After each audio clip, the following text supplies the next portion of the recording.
What is going on, everybody? It's your boy Alex G. I'm alongside Mal, and this is the A Couple of Things podcast where we are here to talk about a couple of things. So yeah, I don't even know what we got. I haven't really been in touch at all this week with anything. Been kind of busy and tired. So what do we got today? We just have like a few things that happened this week that I thought could be like relevant to talk about. So, we start with Meek Mill. If you want to talk about Meek Mill jumping in the pool, since everybody's been talking about that. Why? I just thought it was funny because, like, I don't know. I just feel like people were coming at him. I don't know. Like, I mean, it was funny, but I feel like at the same time, I thought that was like a thing. Like, what he was doing was like, you do that when you jump into shallow water. Like, isn't it a diving technique, or was he just making that up? I don't know. I don't think you should. He said it's called like cupping. It probably is. I've seen people do it. I just never thought that there was a name for it. I just feel like it's just funny because, like, it's got to be tough coming from the hood like Meek, and then you come out to the public because you're like famous and all these people know you, and it's like people feel like they have the ability to say things to you, whereas where you're from, people would never say those things to you. So it's just kind of like a funny thing. Like, I would imagine, I'm not obviously from the streets, but I would just imagine that's hilarious coming from, like, your dad was murdered from gun violence, and then you come from that to be where you are, and then you have people on the internet talking about how you swim. It's just funny. Like, I don't mean to be like the downer or anything. Yeah, but I do think it was funny, but it's just like I just feel like at least let's give him his credit that he knows how to swim. Yeah, because a lot of black people don't know how to swim. Majority of black people don't know how to swim, and it's kind of bad, especially if you're an adult, because all the money you spend on other things, you could go spend on some swimming lessons. They're not that expensive. Yeah, they're really not, and it's just a life skill. Like, you may never need to know how to swim. Like, you may never. I mean, you never know what situation you'll be in. Your boat might go down. Yeah, people love to be on these boats when they go on trips, but don't even know how to swim. Which is crazy. I would never feel comfortable being in the water and not knowing how to swim, because I know how to swim, and I've been in scenarios where like I swim in the ocean and stuff like that, and it's just like, I know how terrifying that is, being a person that knows how to swim. I just can't imagine putting myself in that situation and not knowing a single technique, breathing or anything like that. Not even know how to tread water, like the basics, just to keep yourself afloat. Yeah, but then you see, not drown. You see, like that guy that was he was out in the ocean and survived for days. Yeah, just, like, I mean, that wouldn't be me. It would. I would probably die in that situation. Nah, because like I could swim, but I'm not like an expert. Like, I'm not like a really great swimmer like that. But you don't have to be to like just tread. Like, that's the crazy part. Yeah, but that's a lot of energy. It is, but when I did swimming lessons, they called it the dead man's float, because I think the sick part is like not being able to sleep. That part is crazy. But in terms of just floating for hours, it's called the dead man's float for all my people that don't know how to swim. You basically do the regular just paddle, keep yourself afloat, and then you literally let your body go limp in the water, put your face in the water, so you're not moving any muscles, and you allow the water to hold you up. And then that's what allows you to store your energy. And then you come back up once you can't breathe, do it again, and you just keep going in a cycle like that. I won't be able to do it. I wouldn't say do that. I mean, that was a rare situation. I got surviving that many days, because we're not meant to. I mean, we could survive in that, obviously, because he did. But I just feel like as humans, we're not naturally meant to be in the water that long. But yeah, it's just funny. I didn't really see any. I mean, there's just a lot of people clowning him, and it's like, obviously it was funny. Like, he does a lot of funny stuff. Like, he just does a lot of questionable stuff. But I feel like it could have opened the conversation about this. At least he knows how to swim. Like, let's give him some type of praise, because a lot of people, even when they become famous, still don't learn these life skills. Like, I think Cardi B still doesn't know how to drive. She got all these cars and still can't drive. Like, I just feel like there's no excuse for stuff like that. It's just kind of stupid to me. Like, life skills, you should know. You should know how to drive. You should know how to swim, especially as an adult. Like, you never know what situation you're gonna be in. There's a lot of things you should know how to do. Like it's embarrassing. You should know how to change a tire. Yeah. You should know when to. Like, you never know what situation you'll be in life, and to not even know how to drive a car, like, that's scary. Because there's so many situations where a car could save your life, and you just be able to escape a situation. Yeah. Swimming, obviously, you never know. Like all these celebrities love to be on boats and yachts and speedboats and all this other stuff, but you don't know how to swim. Like a floaty helps, obviously, but it's only so much probably a floaty could do sometimes. Like you need to know how to swim. And the crazy part is, like, I mean, I guess it's hard to tell for me because my gauge might be a little bit weird, but I feel like it doesn't take that much effort to learn how to swim. It doesn't. I learned how to swim in like, I think it was like 2 weeks. Like my parents put me and my sisters, we went to the Y. And we were like, I lived in Jersey, so I was over the age of 10. So I think I was like 12. Like I learned how to swim like not that long ago. I mean, that's like 15 years ago, 13 years ago, but I was like 12. I was still like a preteen. I wasn't a kid. I didn't learn as a kid, which I should have because my dad knew how to swim. My mom doesn't know how to swim, so. But my dad knows how to swim. I think he probably learned as a kid, but he was in the military, so he probably had to know anyway. Well, I'm not sure. For survival purposes, for sure. Yeah. Okay. So yeah, he had like things. So yeah, my dad swims good, and my grandma knows how to swim. And that was the main reason me and my sisters learned because we used to go camping with my grandma every summer, and we be in the wilderness and be in the lakes and a whole bunch of stuff and pools, obviously on the campground. So my parents were like, all right, like if I have our kids going to camp every summer swimming, we should want them to know how to swim. And it took us like really quick, like 2 weeks, I think. I forgot how many lessons we took, but it wasn't that many lessons for us to know how to swim. Yeah, it's like riding a bike. Seriously, Yeah, like that phrase is like really true about a lot of things. Because even a couple weeks ago, or how long ago was that? It was a couple months ago at this point. But when I was just out in Cali, I haven't ridden a bike in like years because I don't have a bike. Like Yeah. I just don't have one. When you get on, you automatically. It doesn't automatically get back on. Just like with roller skating or ice skating, once you've done it, like it's just kind of natural.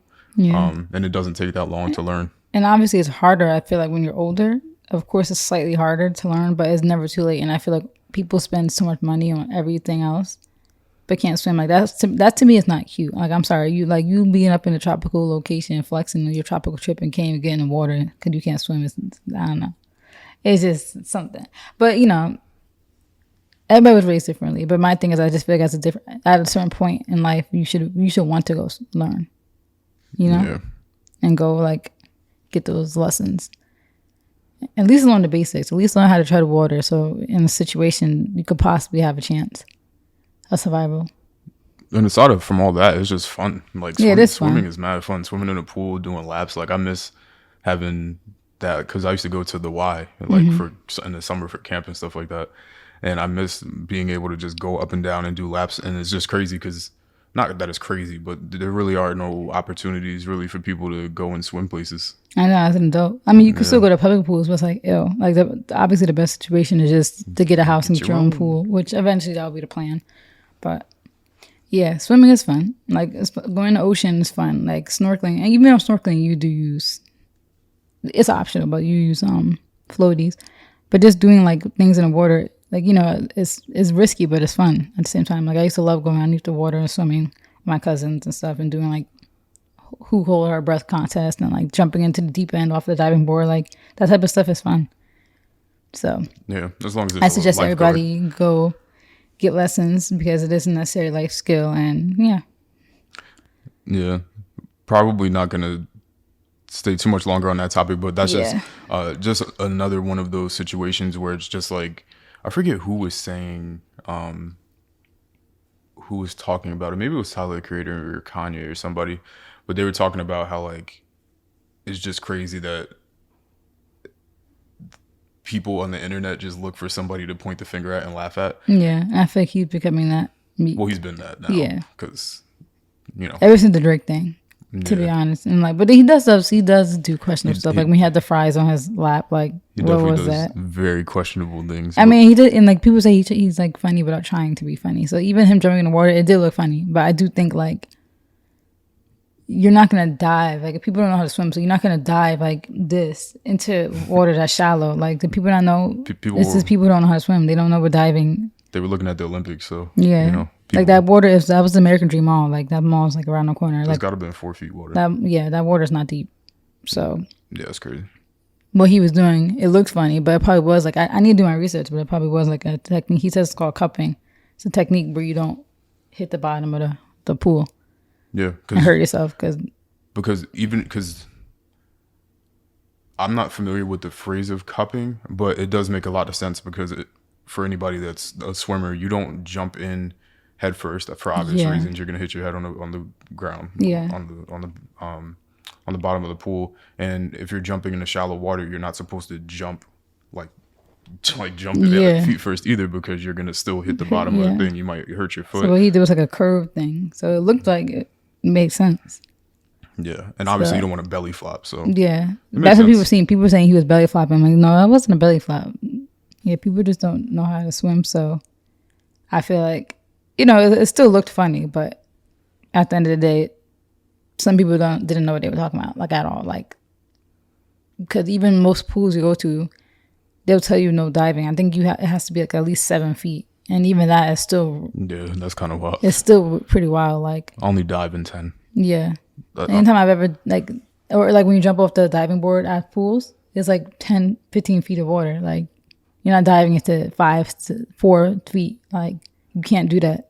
It's shorter than you. Yeah. So people just don't know what they're talking about. I'm all for internet fun and stuff and trolling it, but it just had to bring in a little bit of education within that subject so people could be educated and to advise people to learn how to swim. It's funny what becomes trending on the internet. Yeah. Because I saw that video like back to back on my timeline for like hours. Yeah, I even sent it to you, but that wasn't because I didn't even see it when you sent it. Not because of him jumping in, but it was just because it's just funny. And it's because of the mall. The mall is down the street.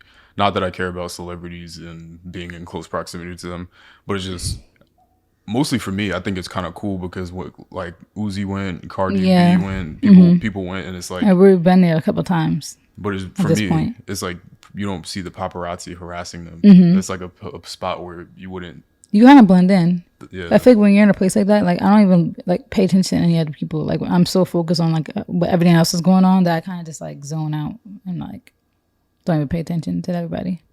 Yeah, so it's just nice to see celebrities be able to go out and enjoy themselves without people harassing them. Yeah, and it's interesting to see people like Meek and Uzi are from Philly. They took the trip up here to go there. Yeah. So, and then Cardi's from New York. So it's just interesting to see all the people that come right into our like little state.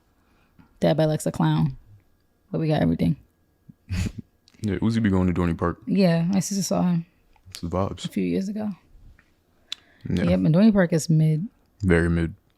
And I'm not saying that because I grew up going there like every summer, like multiple times. It's just they got like 4 thrill rides. Like you got Talon, Steel Force. See, I can't even think of the other ones. That's not even that many. That's sad. Yeah, it's mid. I used to love it, but it's kind of boring. So it's funny that Uzi came to Dorney Park instead of Six Flags, because I will go to Six Flags. But I guess Dorney Park's probably close. Might not even be closer, actually. The distance between Philly and Allentown, it's probably like 2 hours, maybe an hour. And from Philly to Jackson has to be like an hour too, because you're going kind of across. So I don't know. I would be shocked if it was that long, to be honest with you. I'm about to see. Because I still don't get why he was at Dorney. But I mean, I guess I get it because... There's something to do. He has something to do. And it's low key, so maybe he didn't think anybody would really notice him there. So let's see. From Philly to Dorney Park is an hour and 12 minutes. And from Philly to Six Flags is... If it will load... Look, 59 minutes. I knew it. See, I'm good with maps. An hour, 12 minutes. So Six Flags is closer to Philly. But he probably wanted to go to be more low-key because Six Flags is like hectic. Yeah, especially when crowded. He went. Yeah. This was pre-pandemic. Yeah, like 2018, 2017. Yeah. Yep. You know what? I think the day that, it's such a random fact, but the day that she saw Uzi was the day that X died. Random fact. I just remember that because she sent me the message, and then she sent me literally a message like 10 minutes later saying that X died. Random fact. So yeah, it was 2018. See, my memory's good. Mm-hmm.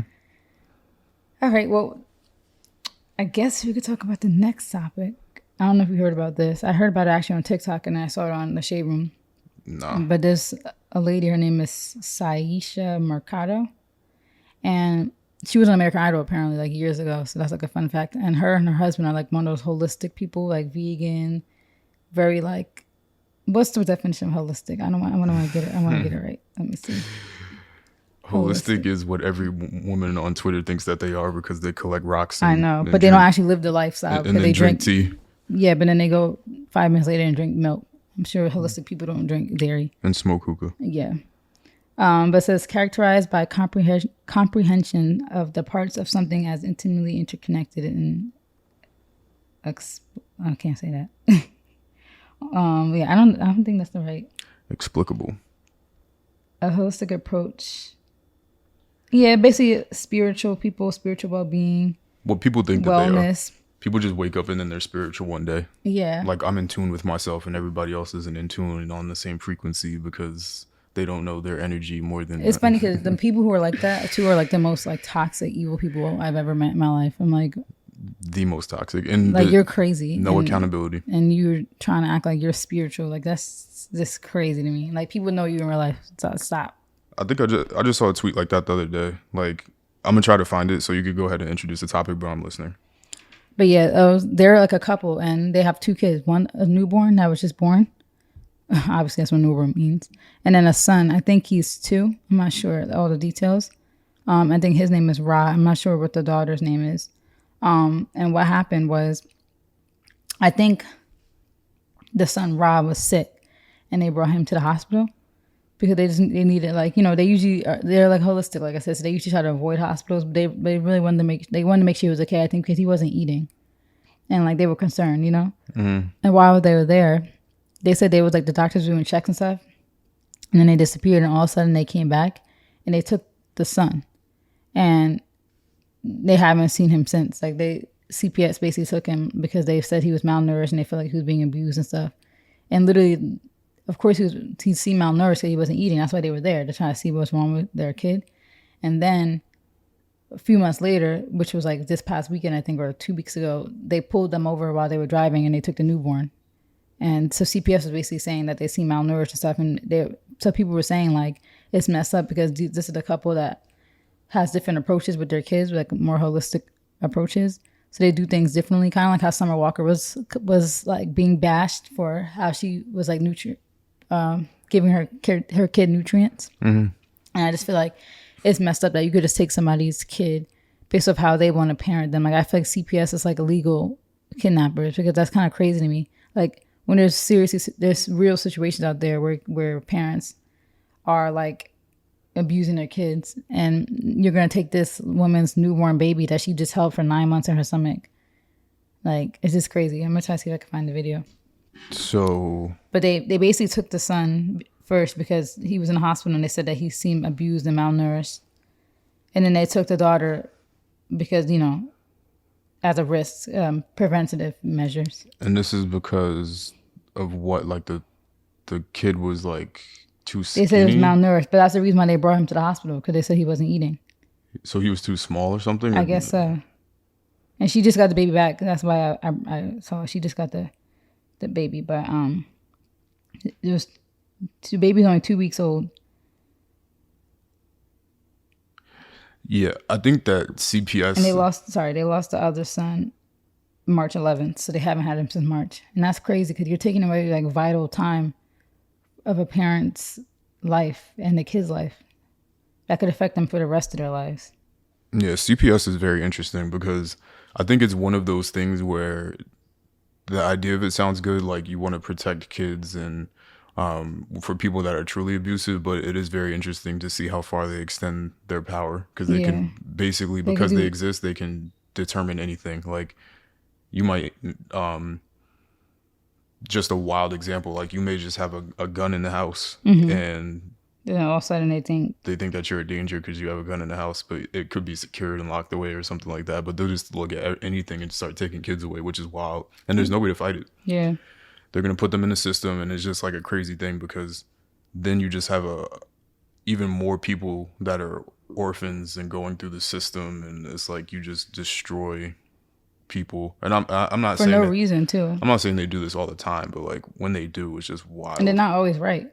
Yeah, they're not. And this is more the details too. They said that they refused a B12 shot. That was a matter of life or death, which is an absolute lie. We never refused a B12 shot, and at no point was he on the verge of death. So I guess they tried to say that they tried to lie and say that they refused a B12 shot.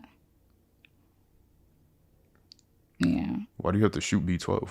Because he wasn't eating, I guess. I guess so, yeah. So basically, I guess they just, I don't know. Like, it's just weird. I guess they saw that they just felt the parents were a threat to the kids, and decided to take the kids away. And I want more details though. So they think the kid is malnourished because of. Yeah, so he was placed into foster care in March after his mom's breast milk supply started to run dry, and he would not accept other fluids. So that's why they brought him to the hospital. Gotcha. And I guess like he wasn't eating anything. And so then they tried. That makes sense. Yeah, I guess they tried to like lie. Cause maybe they thought like, oh, he was malnourished, so like, I don't know. They thought, okay, and she's black, I'm assuming. Yeah. Gotcha. Okay, so that makes sense. It's like not funny. I was gonna say funny, but it's crazy how you could just say a situation. Kim Kardashian spoke out about it too, which is good. It's just like you could say a situation and then say that they're black, and then it's like, okay, well that's why. Like that's sad that exists. Yeah, because obviously it's like, I feel like it's definitely like a factor, because I just feel like it's no coincidence. Like, yep. So basically that's what happened. They said they took him there because he was struggling to eat, and then they just took the baby, and it's been months. They haven't got him back. They got the daughter back, but yeah, it was like all over like the internet. Like she was like crying and stuff. Like because they had like obviously he was recording the dad, but you could tell they just look like one of those people who like are actually serious about their holistic lifestyle, you know? Yeah. And I guess that like, I don't know. It's just crazy. That baby's 2 weeks old. Yeah.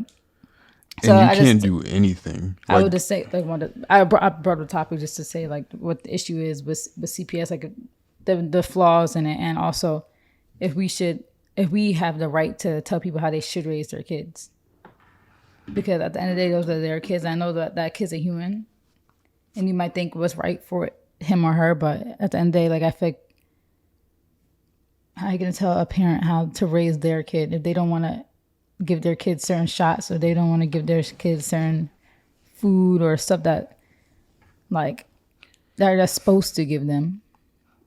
Why? Who are you to tell somebody how they should raise their kid and give their kid what nutrition to give them?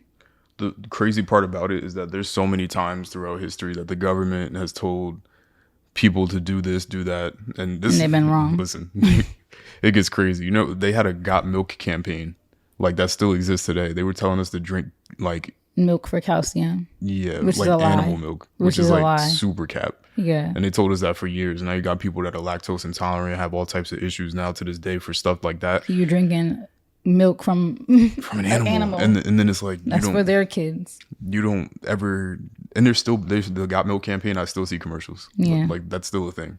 And it's crazy because they'll pump these things like, oh, you should have this amount of this amount of that. And then it's we all believe it. Like people, it's like the blind leading the blind, because it's like, and I can't just use that quote because the blind might not even be blind. They might be intentional.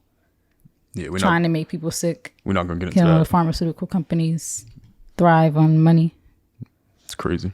I got the soundboard here, guys. We set up the soundboard, so at some point, because I want to use it, I'm gonna randomly interject with just like crazy sounds. But yeah, it's wild. It's like they give us milk, they give us chocolate milk and pizza like at school, and then they want to talk about that's how disgusting.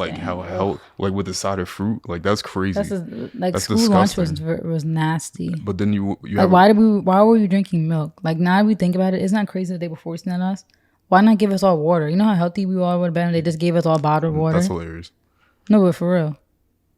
That would have made more sense, and it would have taught a lot of people to be like, most people in this country are dehydrated. I think they said 70% of the population is dehydrated. Which is crazy because then if you wanted to get water at school, it was an extra charge. Yeah. Well, we had to drink out of a nasty water fountain, which probably wasn't even filtered. Yeah, it definitely wasn't filtered. That was coming straight out the toilet. That's crazy now that I think about it. They really was forcing us to have milk instead of water. And then you have a government agency telling you how your kids should be raised, Yeah, like that's or they're crazy. gonna take you. And there's Like, nothing you can't. I don't even know if you can legally combat that either. I don't know either, which is crazy. Because what do? They take them and they put them and lock them away, and then it's like, what do you even do in that situation? I don't even want to put myself in that situation because, yeah, I don't know. It wouldn't be good. And the thing is, like, oh my god, I don't want to get canceled. Yeah, But it's like it could go even deeper. Like how my mom, like I have an autistic cousin, and how my mom was adamant on me and my sister's not getting certain shots as a kid because she felt like certain shots were linked to autism. And my cousin, who was autistic, had a specific shot. I forgot what it was. I don't know. I would have to do my research more, obviously. And I hate to speak on things that I'm really not educated on. But, you know, who's to know if autism is linked to some of these shots that we're getting when we're still developing? So it's so hard to, like, I'm not anti-vaxxer and, like, not like I don't trust stuff. But, like, I can respect my parents' decisions that they did for me and my siblings because who knows what the outcome would have been if certain decisions they didn't make. Even the simple fact that we all eat a certain way. Like growing up, I feel like that has an effect. Obviously, it could have an effect on all of our health and our immune system now. Like, I wish there was a way we could tell for sure, but in a lot of cases you can tell for sure. sometimes you could tell just physically. Like my whole family is like naturally just physically fit. Like obviously it's genetics, but naturally like, everybody just kind of like shaped the same. We all have like flat stomachs, small arms and stuff. Yeah, I feel great. I ran a 5K today on the treadmill and had a couple bananas and some water, and I feel fine. But you could tell the difference between like changing a lifestyle. Yeah, it was crazy. Like when I was in college, I was eating greasy fast food, like just not even caring about anything. Like just let me eat 9 different zebra cakes all at once, and I saw the effects of that. I went from and some people are raised like that their whole life, and that's all they know. So them feeling that way, they think is just a part of life and normal. I went into college 160 pounds. They talk about the freshman 15. I didn't get hit with the freshman 15. I got hit with like the freshman 10. But I got the freshman 15 low key. By the time I graduated, I was an extra 60 pounds heavier, which is insane, especially given my height, because that's like insane. And it just goes to show you, because I'm not that, well, I am actually.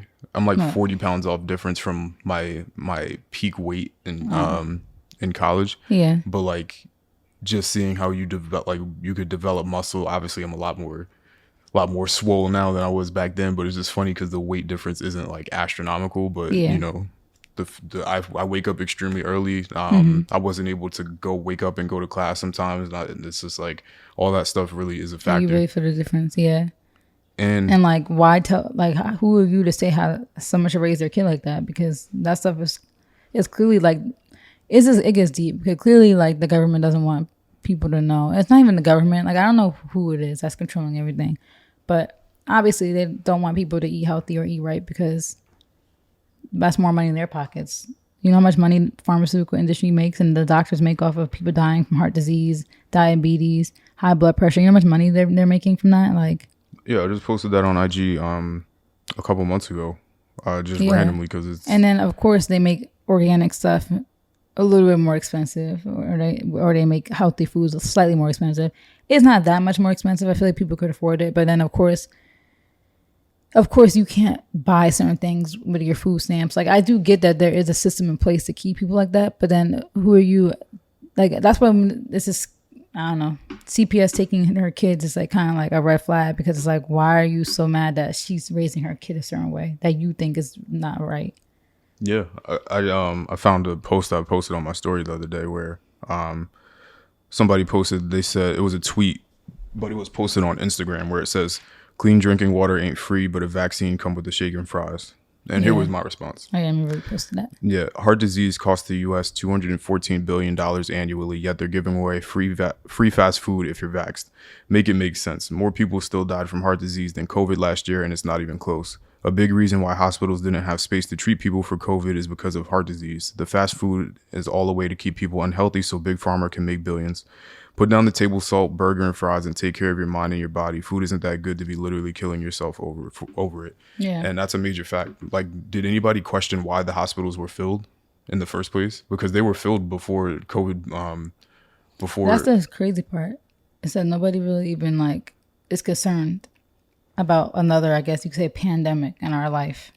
Yeah. Literally heart disease. It's still beating COVID. Like, that's crazy. People are like, oh my God, so many people died this year from COVID. And yes, it's very sad, especially because this was like a disease that could have been avoided. But so can heart disease. Heart disease is a disease that can't be avoided. And, Like food is just crazy. Food is not that good, like you said. and how many people died from COVID because of their heart conditions? Yeah, that's true. That's another thing. Because like obviously I hate to bring up personal stuff, but like my uncle has heart problems, and so did his brother, and his brother died from COVID. Yeah. So and we have the unfortunate conversation with like my family members, and like that just goes to show like they both have the similar heart things. And my uncle's literally has a thing in their house that monitors his heart. He has like a what's it called? A pacemaker. Like you literally have a machine in the house that's like keeping you alive. Like that's a scary thought. And like I just hope he doesn't get COVID. I don't know. It's just scary because you think, I worry about him. And it's just like that goes to show like that those habits and your health is so important, and your immune system can't do what it's supposed to do when it's battling every other thing that you destroyed your body with. Yeah. Which for most people is how we eat. And then not getting proper exercise. Like you're not doing any type of cardio. You're not really pumping your heart. You're not pumping the blood. You're not doing any type of exercise. And you're just eating. And that catches up to a lot of us. And it's just scary, because you just want people to do better. And yeah. And that's for me, like the way my parents raised me, I'm going to raise like my future kids. So, Yeah. It's just like, and this is a wild stretch example, but if you take Chad Johnson, some people may know him as Ocho Cinco, for example, he's was an amazing football player. Still is. He could go to the league right now, still at his age. But he's popular thing that he does is like he'll eat McDonald's like while he's working out, or like he'll do stuff like that. Yeah. But even his ability to, I'm pretty sure he still has a six pack, and I'm assuming he's in his 40s, mid 40s, or late 30s or something. I don't know what his age is, but to still have the six pack and still be in the shape that he's in, like if you're gonna eat poorly, at least like work out twice as hard. Like you want to eat that McDonald's and work that McDonald's off times 2. Yeah. And in moderation. Yeah, and eat in moderation. Like it's so tempting. Like I get it. It is tempting. Even with me being like the way I eat, there's still times where I'm like, ooh, I could go for Sonic right now. Even which is bad because it kind of counteracts the fact that I drink non-dairy milk and then go to Sonic, because like it's kind of hypocritical, because I shouldn't really be eating ice cream. I should be I could eat ice cream, but it should be non-dairy ice cream. So I need to make sure I'm mindful about that, because sometimes I'll forget. Like I'll go get a milkshake and I'm like, wait, this probably has dairy in it. So it's all about doing your research and things like that. And I've seen this list before, and this is it's the cancer.org website, which for any information about it's the American Cancer Society that just has all the different information trying to find a cure, things like that. And on their website, they have a list of all of the known things that cause cancer, like detailed list of every single specific thing that causes cancer. So I will just run through it really quickly. And it's just funny how they say like, get your meat, potatoes, and green vegetables and stuff like that. But even throwing meat in there, it's bad. Stuff is questionable, especially red meat. But I'm gonna run through this list, and this is not debatable. This is not refutable. Like it's complete 100%. It's not an opinion based. It's a known 100% fact, proven 1,000 times out of 1,000. These are things that cause cancer. Number 1 on the list. This is in alphabetical order, not necessarily in the importance or whatever. Acetaldehyde, which is alcohol. Caused from consuming alcoholic beverages. That's what's in there. And people drink a lot. Like I don't even know why, because drinking is not that fun to me. Yeah. Like it was when I was in college and my body could take it. Now I just drink 2 drinks and I feel sick. Yeah.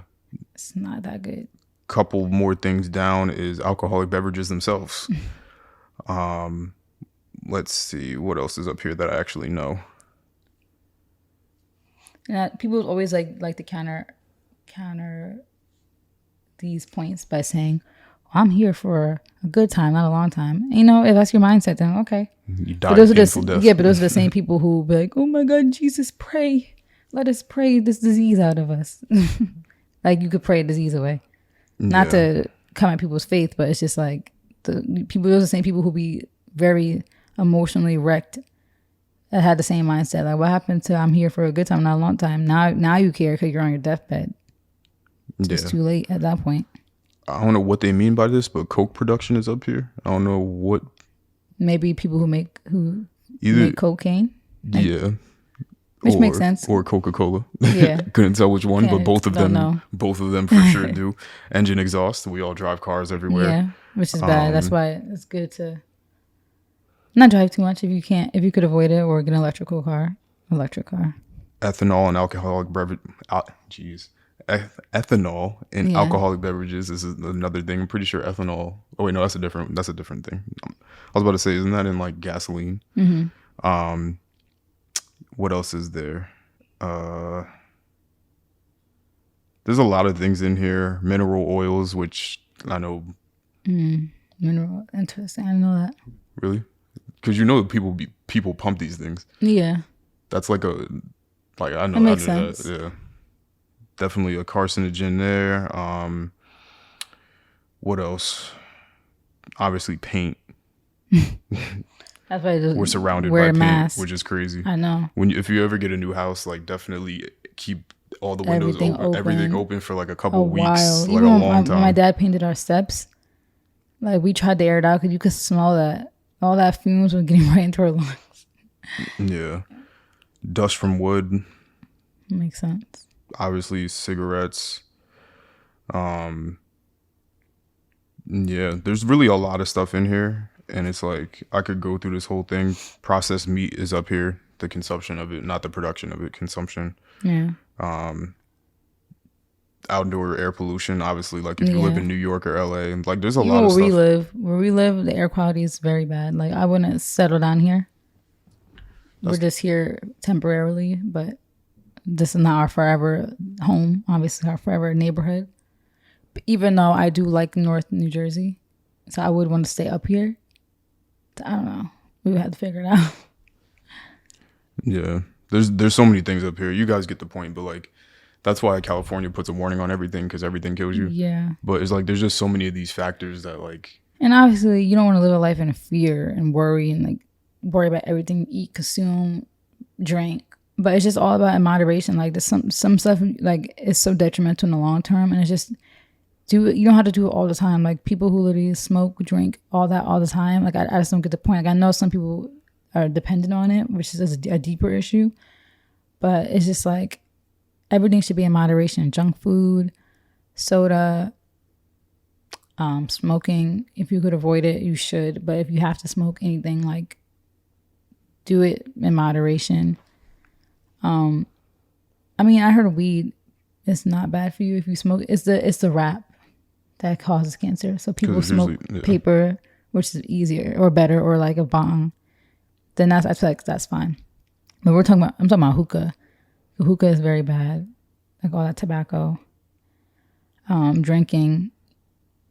Yeah. Everything needs to be in moderation. You shouldn't live a life in fear. And people always have examples. Oh, my grandma ate this her whole life and she was fine. It's like, okay, some people's bodies are stronger than others, but there are definite things that lead to it. And it's like, I just wouldn't take my chances. Why take your chances? Yeah, to die a painful death. Like they mentioned red meat up here. Yeah. And also very hot beverages, which is interesting. Very hot beverages? Very interesting, like coffees and things. Yeah. I mean, I don't drink super hot. Even drink tea. Hot coffee. I drink hot tea, but I let it cool down. Like you shouldn't be drinking it like your mouth burning. That's weird. That's what sound crazy. But yeah, we don't know what that was. Hopefully the mic picked that one up. But yeah. Yeah, you shouldn't be like dying when you're drinking. Like I drink my tea when it's a little more cool. Yeah. I like tea. But yeah. So all in all, I don't want to hear the government talking about nothing. I don't want to hear them say what's good or bad for anybody. Like, I don't want to hear nothing. Who's CPS? Like who are you to come up with what you should and shouldn't feed or do what you try? And I get like you might see signs. Like if I see a malnourished child, that is alarming if you want to make sure that kid's okay. But if the parent is literally explaining to you, like I don't think, who are you to take the kid right away? Maybe monitor them. If you're not worried, have somebody check up on the family every week. Like don't just take the baby away right away. Yeah, that's kind of wild. When she literally came to the hospital for a reason. Like if they were really abusing the kid, why would they bring the kid to the hospital asking you for the help for the fact that they aren't eating. Clearly, they look malnourished because she's not eating. That's why she's at the hospital. She's telling you that. I just told you. So that's sad. She hasn't had her son since March. That's a long time. It's a very long time. And that kid's going to be traumatized for life just based off these last few months. Like, even if they do get him back, he's going to be messed up in some way. Yeah. So thankfully they got the daughter back. But even so, like, that's like a week that they didn't have her. So that's still like a long time for an infant, a 2-week baby who needs to be with their parents. Like, that's traumatizing to separate a baby from its parents. Like, that's wild. So yeah, CPS is like one of those things that it was made for a good reason, but there's a lot of issues with the system and a lot of stuff that goes wrong with it. Yeah, because I'll shoot them a little tiny bit of bail. But then again, that's not CPS. DIFUS isn't the same thing as CPS, is it? I don't think so. CPS is Child Protection Services. And DIFUS so basically a police for protecting kids, and DIFUS is something similar though. I think it's like, because these government agencies all be the same. They're all the same. They like have the CIA. It's funny because FBI. my mom used to make jokes all the time when we were kids. I don't even know how to spell DIFUS. DYFS. You would. What was that? Wait, what is it? DYFS. My mom used to make jokes all the time when we were kids, saying, "I'm gonna call DIFUS." Or call DIFUS on me when it says Division of Child Protection and Permanency. So it's a similar thing. Oh, it's a New Jersey thing? That's interesting. Very interesting, actually. But I do know somebody that works for DIFUS, and he would tell some wild stories of stuff that he saw, and it's like in those scenarios, then it would make sense. Some kids that go through some crazy stuff, and you are saving their lives. They went over to the house to like check on the kids. Yeah. And they were trying to figure out what was going on. I forget what the full story is, but basically they went inside the house, and this might be a controversial sort of story, but especially given the way rules have changed now, but they went inside the house and like the entire basement looked like GTA, like weed factory. Wow. Like they had like a full like growing facility in the basement. And obviously, there's been a lot of changes with what's legal, what's not legal.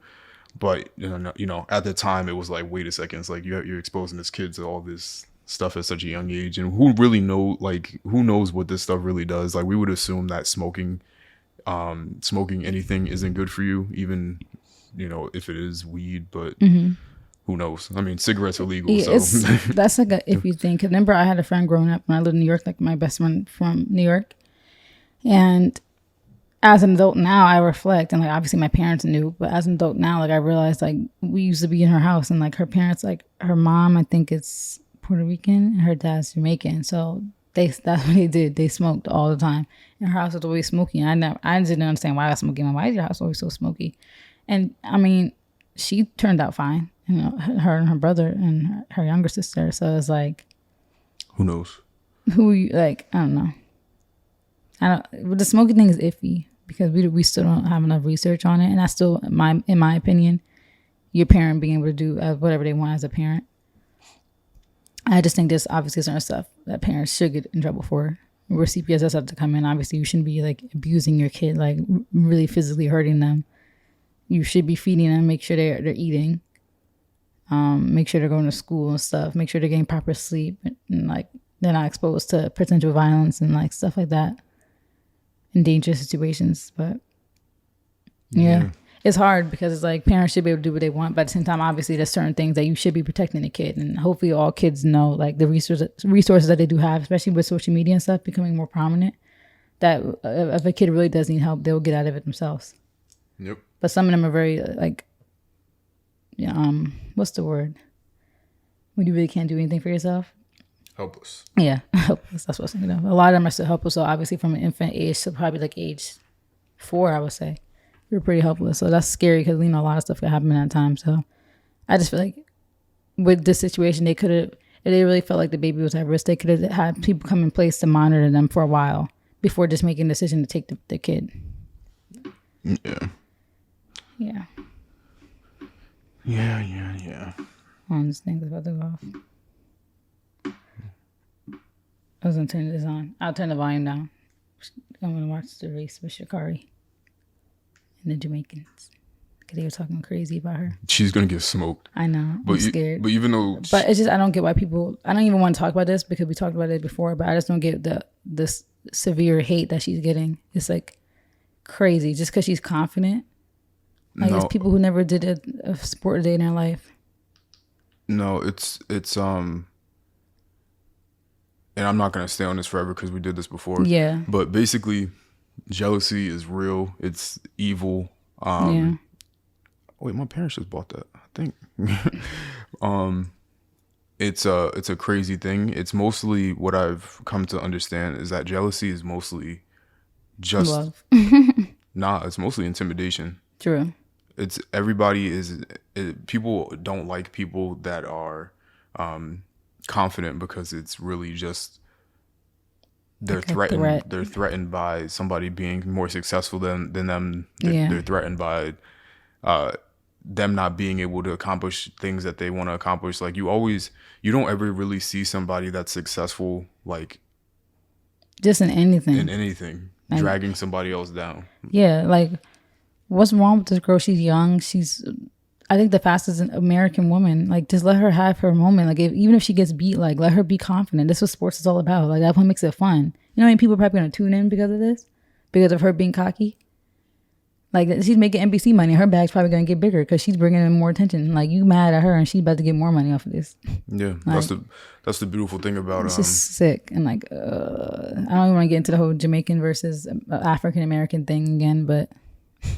Yeah, I don't even care about that necessarily. That's what it is, though. That's what the whole thing is. All the hate she's getting is primarily from Jamaicans. So. And why? Why again? You see her hairs now? Yeah. She did a TikTok with the Nicki Minaj audio. No, I saw that. Saying I took a couple of days off or whatever, and now it's game time. And people were mad about that. They're like, but I seen tweets. What time Sha'Carri losing tomorrow? Like people trying to be funny, asking what time this is. What time she losing tomorrow? I'm like, I don't get it. I don't get the hate. And especially like we had this conversation before, especially if you tweeting that from the comfort of your house in the US. Go to Jamaica then and tweet that. Like, why are you so angry about a Black American woman being cocky? I don't get it. But if a Jamaican was cocky, it's yes. But a Black American woman can't be cocky and have confidence in herself and her ability. Yeah. So I hope she do beat them. I hope she do. We'll see. I'm scared because that's obviously they're the best of the best. But I hope she just pulls something out of her and beats them because I will shut her right up. Because I'm scared that she loses. They're gonna go crazy. And even if they do, you're at home tweeting now. You don't got no accomplishments, no accolades, nothing. Yeah, that's the beauty of what I've come to understand is this somebody being threatened. Like you're threatened that somebody has more money than you, that they're more confident than you, that they're happier than you. That they're confident in themselves too. People are jealous of the fact that people are confident in themselves. People hate that. Because what's always funny is that when you see people's tweets of them being critical about somebody else, when you go ahead and scroll through their social media, it's like the complete opposite. They probably don't even have pictures of themselves. Exactly. That's the biggest thing. Anytime people come at me on my Twitter or TikTok, I'm like, you ain't even got a picture of yourself. I'm not about to fight with somebody who's scared to post how they look. Like, yeah, I can't. You ain't even got no confidence. So you think I'm about to argue with you? It's the exact opposite. Like you'll see somebody, like just using this as a wild random example, you'll see somebody on Twitter talking about her, and then you go scroll through their tweets, and they probably retweeted you're gonna get $20 from Cash App at some point. Like they'll retweet for manifest for $20,000 to pop up into your account magically by next week. And it doesn't add up. People always that's another thing we could talk about too. Why do people always think that's gonna happen? I see tweets all the time. Retweet and you're gonna be blessed with 10,000 by the end of the year. Where's that 10,000 coming from? If money was that easy to manifest, we all would be rich. We already had this conversation. No, that just makes me mad. Like, it's just broke people who are too lazy to go get money. I think they go magically manifest money. Like, you know who's manifesting money? I am. Sha'Carri. I'm manifesting money because I'm about to get the CPA and make more money because I'm actually putting in the work. I'm not just dreaming. Anyway. And Sha'Carri, yeah. Yeah, she's the one manifesting. No matter what she places in this race, this is more attention for her. I'm sure another deal is waiting for her at the end of this. What's always hilarious to me is that, like, I don't even know who's running right now, but This is the Noah Lyle, the guy, the 200. oh, he's smoking everybody. Oh, Ooh, somebody false started. Uh-oh. Who false started? Oh, I don't know what their rules are with this. I don't know if it's like as strict as the Olympics where false start means no. Remember them? They were from the... Ooh, false started. Hopefully it wasn't him. Oh, it didn't look like nobody did. It didn't look like... Dang, that's the worst. I've had that experience in track with false starts. Yeah. You such in a mood like, I got this. And I don't even want to do it anymore. I know, at that point, I just be like, send me home. But yeah. But yeah, I hope she wins. But even if she loses, the bag always just keeps getting bigger. Yeah, like this is more attention for her. Like this is gonna be a good race regardless. Probably a world record, honestly, possibly because there's so much attention toward that specific race. That's just so crazy. Like I can never imagine because it's just wild. And it's unfortunate because when you see people that are prominent in society, they end up having that hate get to them. Mm-hmm. But it's like in reality, like you've done what you set out to do. Like you're already accomplished. That's why I always like hate when celebrities get hate for something and then they like have to address it or something like that. It's I'm like not addressing nothing. You've already got to where you're supposed to get to. Like Tyler said, any of these people that are chatting on blogs would trade their lives for his in an instant. Wouldn't even question it. You would trade your life for that, having tens of millions of dollars living in a lake house. You would. Yeah. But instead, you're sitting there commenting on Twitter, and that's the best thing you did today was sit on Twitter and criticize somebody. The time on your iPhone probably says 18 hours. Yeah. Like you're doing nothing. Yeah. Mattress on the floor. Don't even got the bed frame. But then you have somebody that is confident in their ability to do something that they work for. I hate the whole be humble. Be humble. You know how many track is crazy. Let me tell you, people who don't run track, that's literally people's punishments in other sport is to run. Who knows how many sleepless nights that she had, how many strenuous workouts that she had to get to this point, and you're gonna tell her to be humble? How you gonna tell me to be humble and I made it to the Olympics? Yeah, I didn't get to run for my own mistake, but you're gonna tell me to be humble and I'm my age and I made it to the Olympics? Like, no, I'm gonna be like, F you all. Until you can make it to the Olympics, don't tell me to be humble, because I hate that whole be humble thing. Like being humble is literally a cover up for people who have nothing going on for themselves that want someone else to be. Yeah, to downgrade themselves so you feel better. Be grateful for what you have. Be humble. Why? I am grateful. I can't be confident and be grateful at the same time. Lately, my whole stance on being humble completely did like a 180.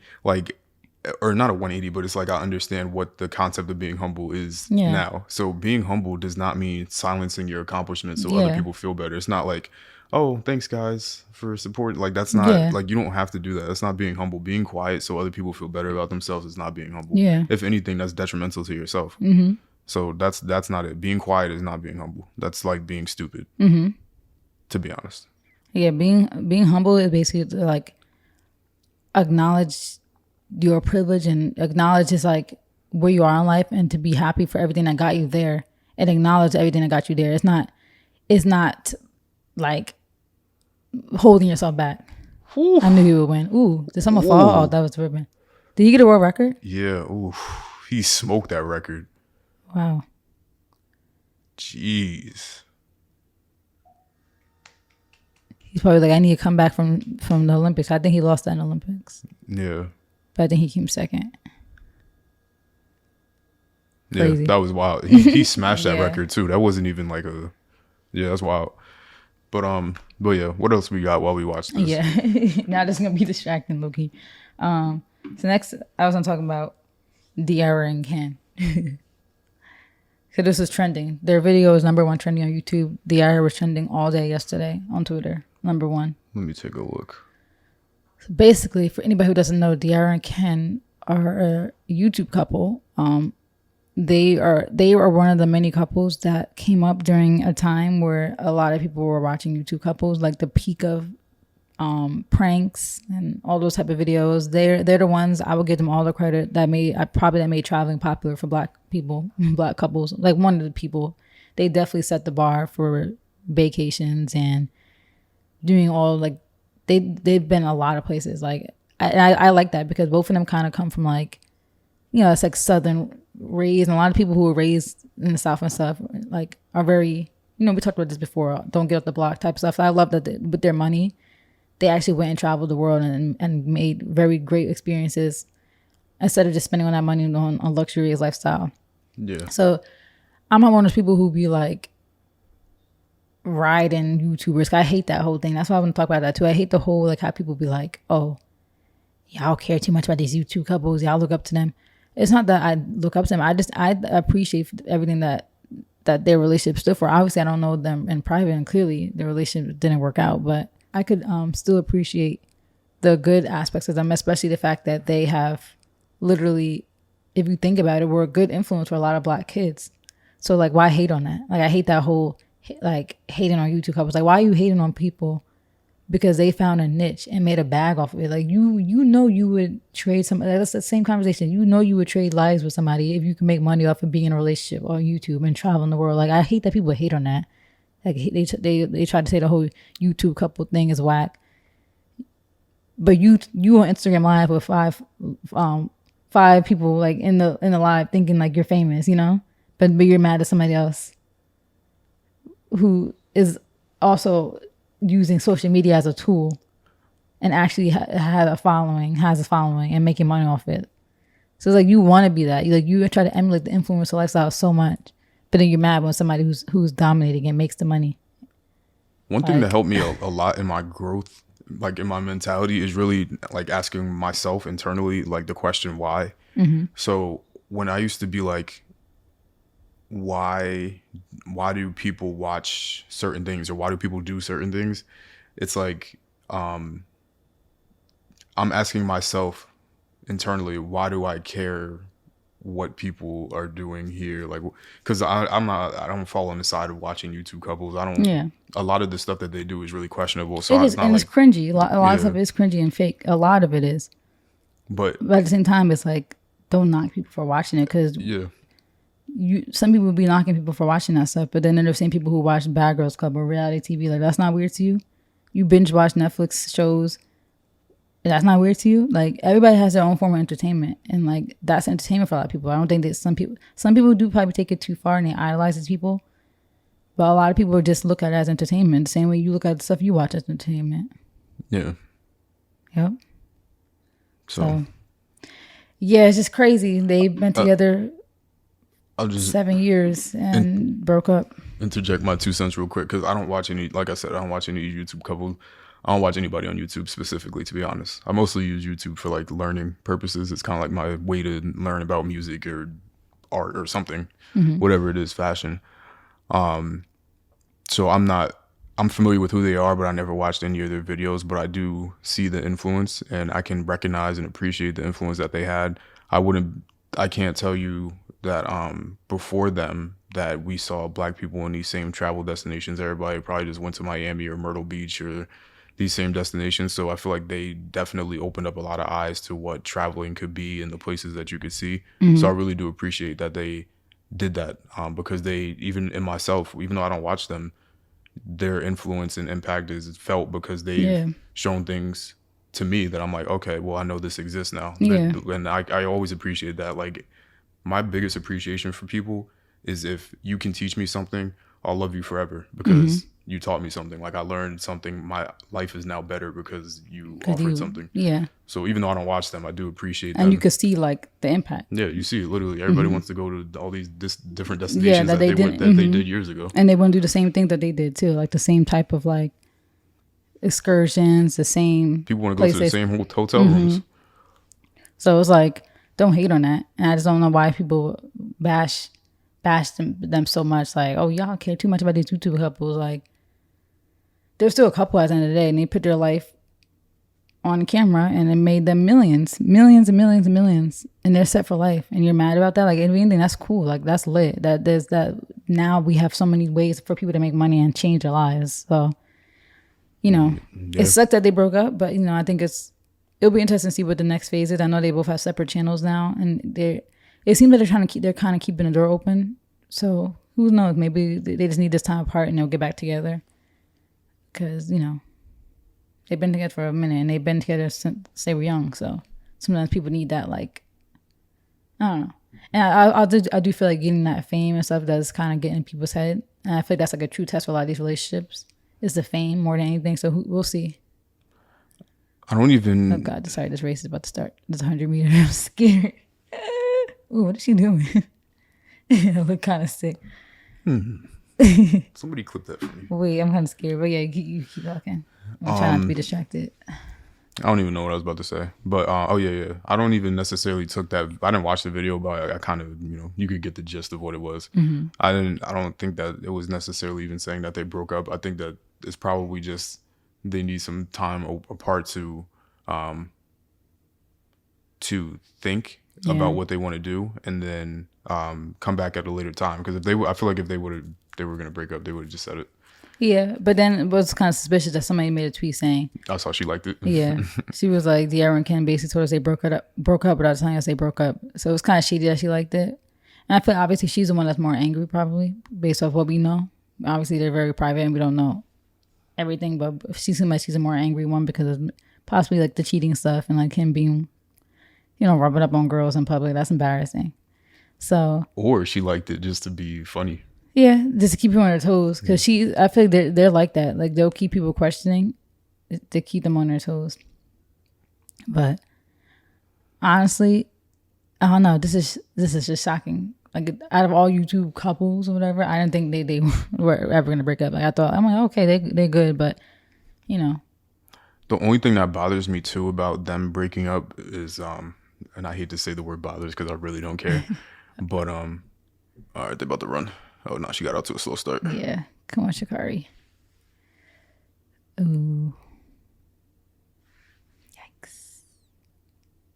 Ooh.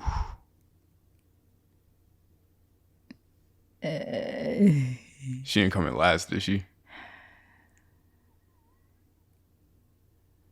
Yikes. Well, we know they about to have a field day. They about to have a field day. Yeah. What happened? Did she break the world record or something? I think she did. Looks hype. I don't think she even like hugged anybody. Yeah, she had a bad start. That launch was horrible. She probably just nervous because this is your first big race after everybody's been like talking about you crazy. And if I'm She not looks mistaken, Vegas hype, so she must have broke something. She just won gold, didn't she? Oh, the one that won? I think so.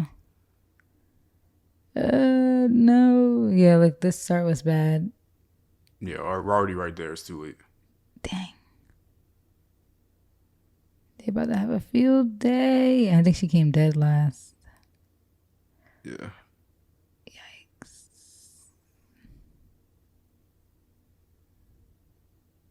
Even her standing up straight, she kind of took longer. Yeah. But yeah, we distracted. Sorry, guys.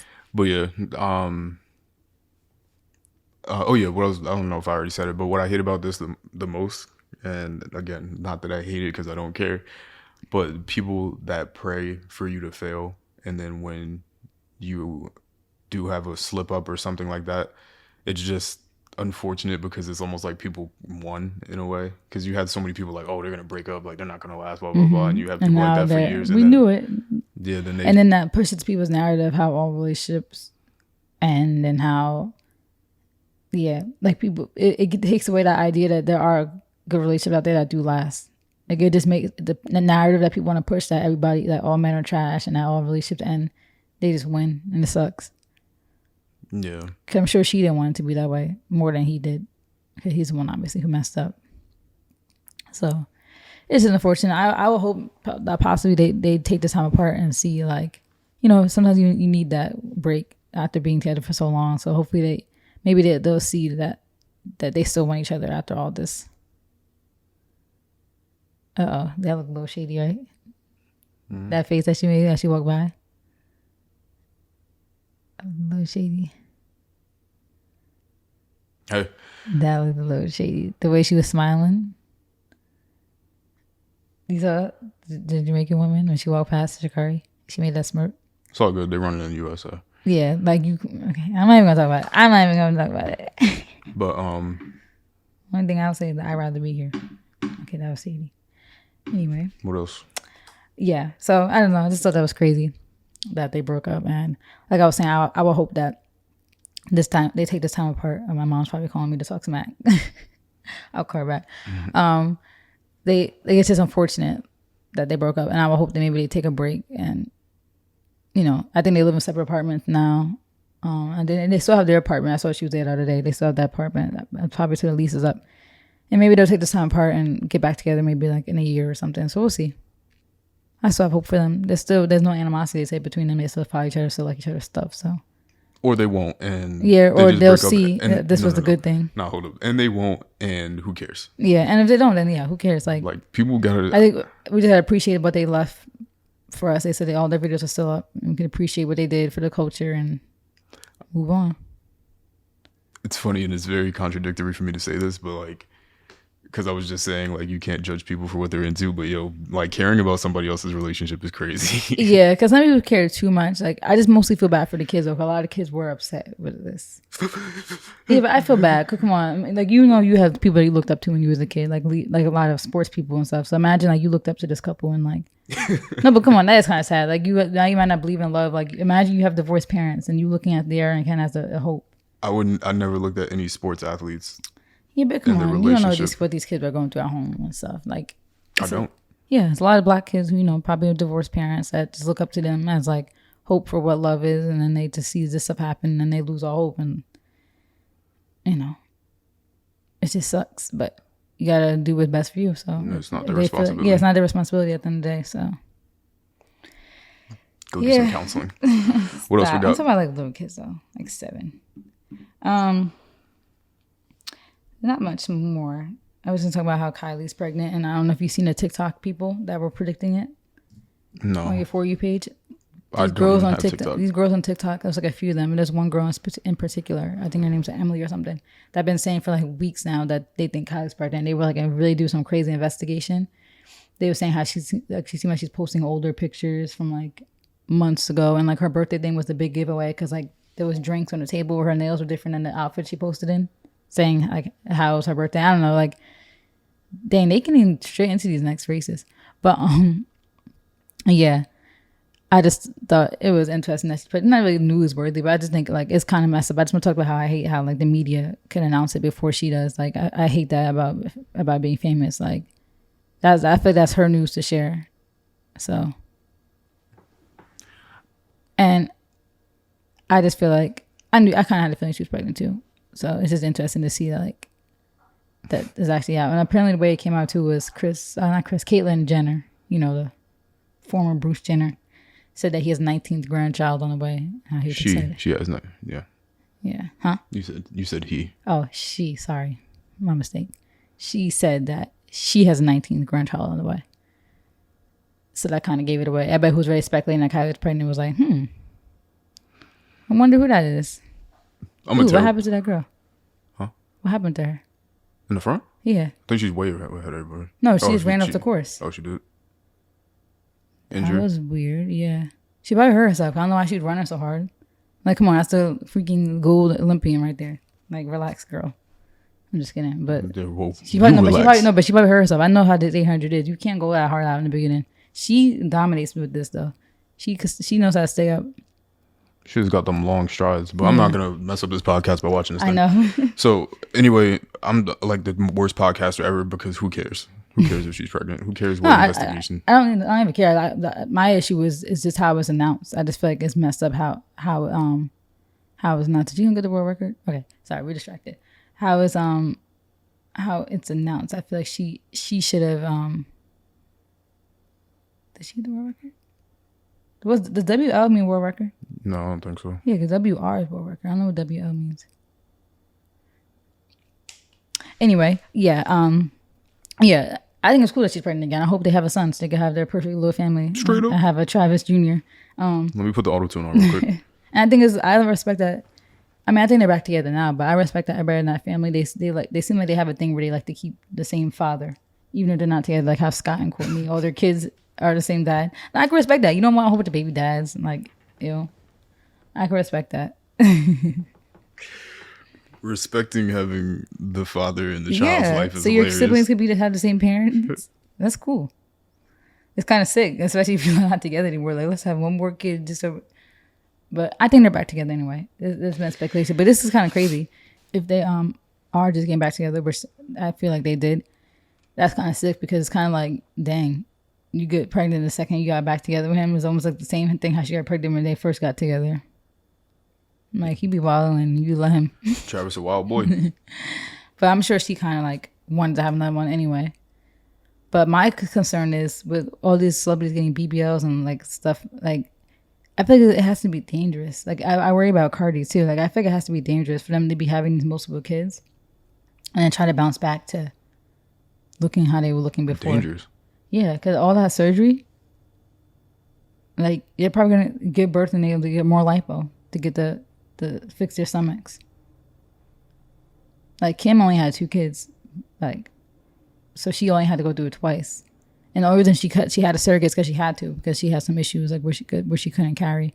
But I just wonder, like I said with Cardi B too, like, how does that work? Like, all that surgery can't be good. Like, I know Cardi, I think she got like 2 more boob jobs after her first child was born.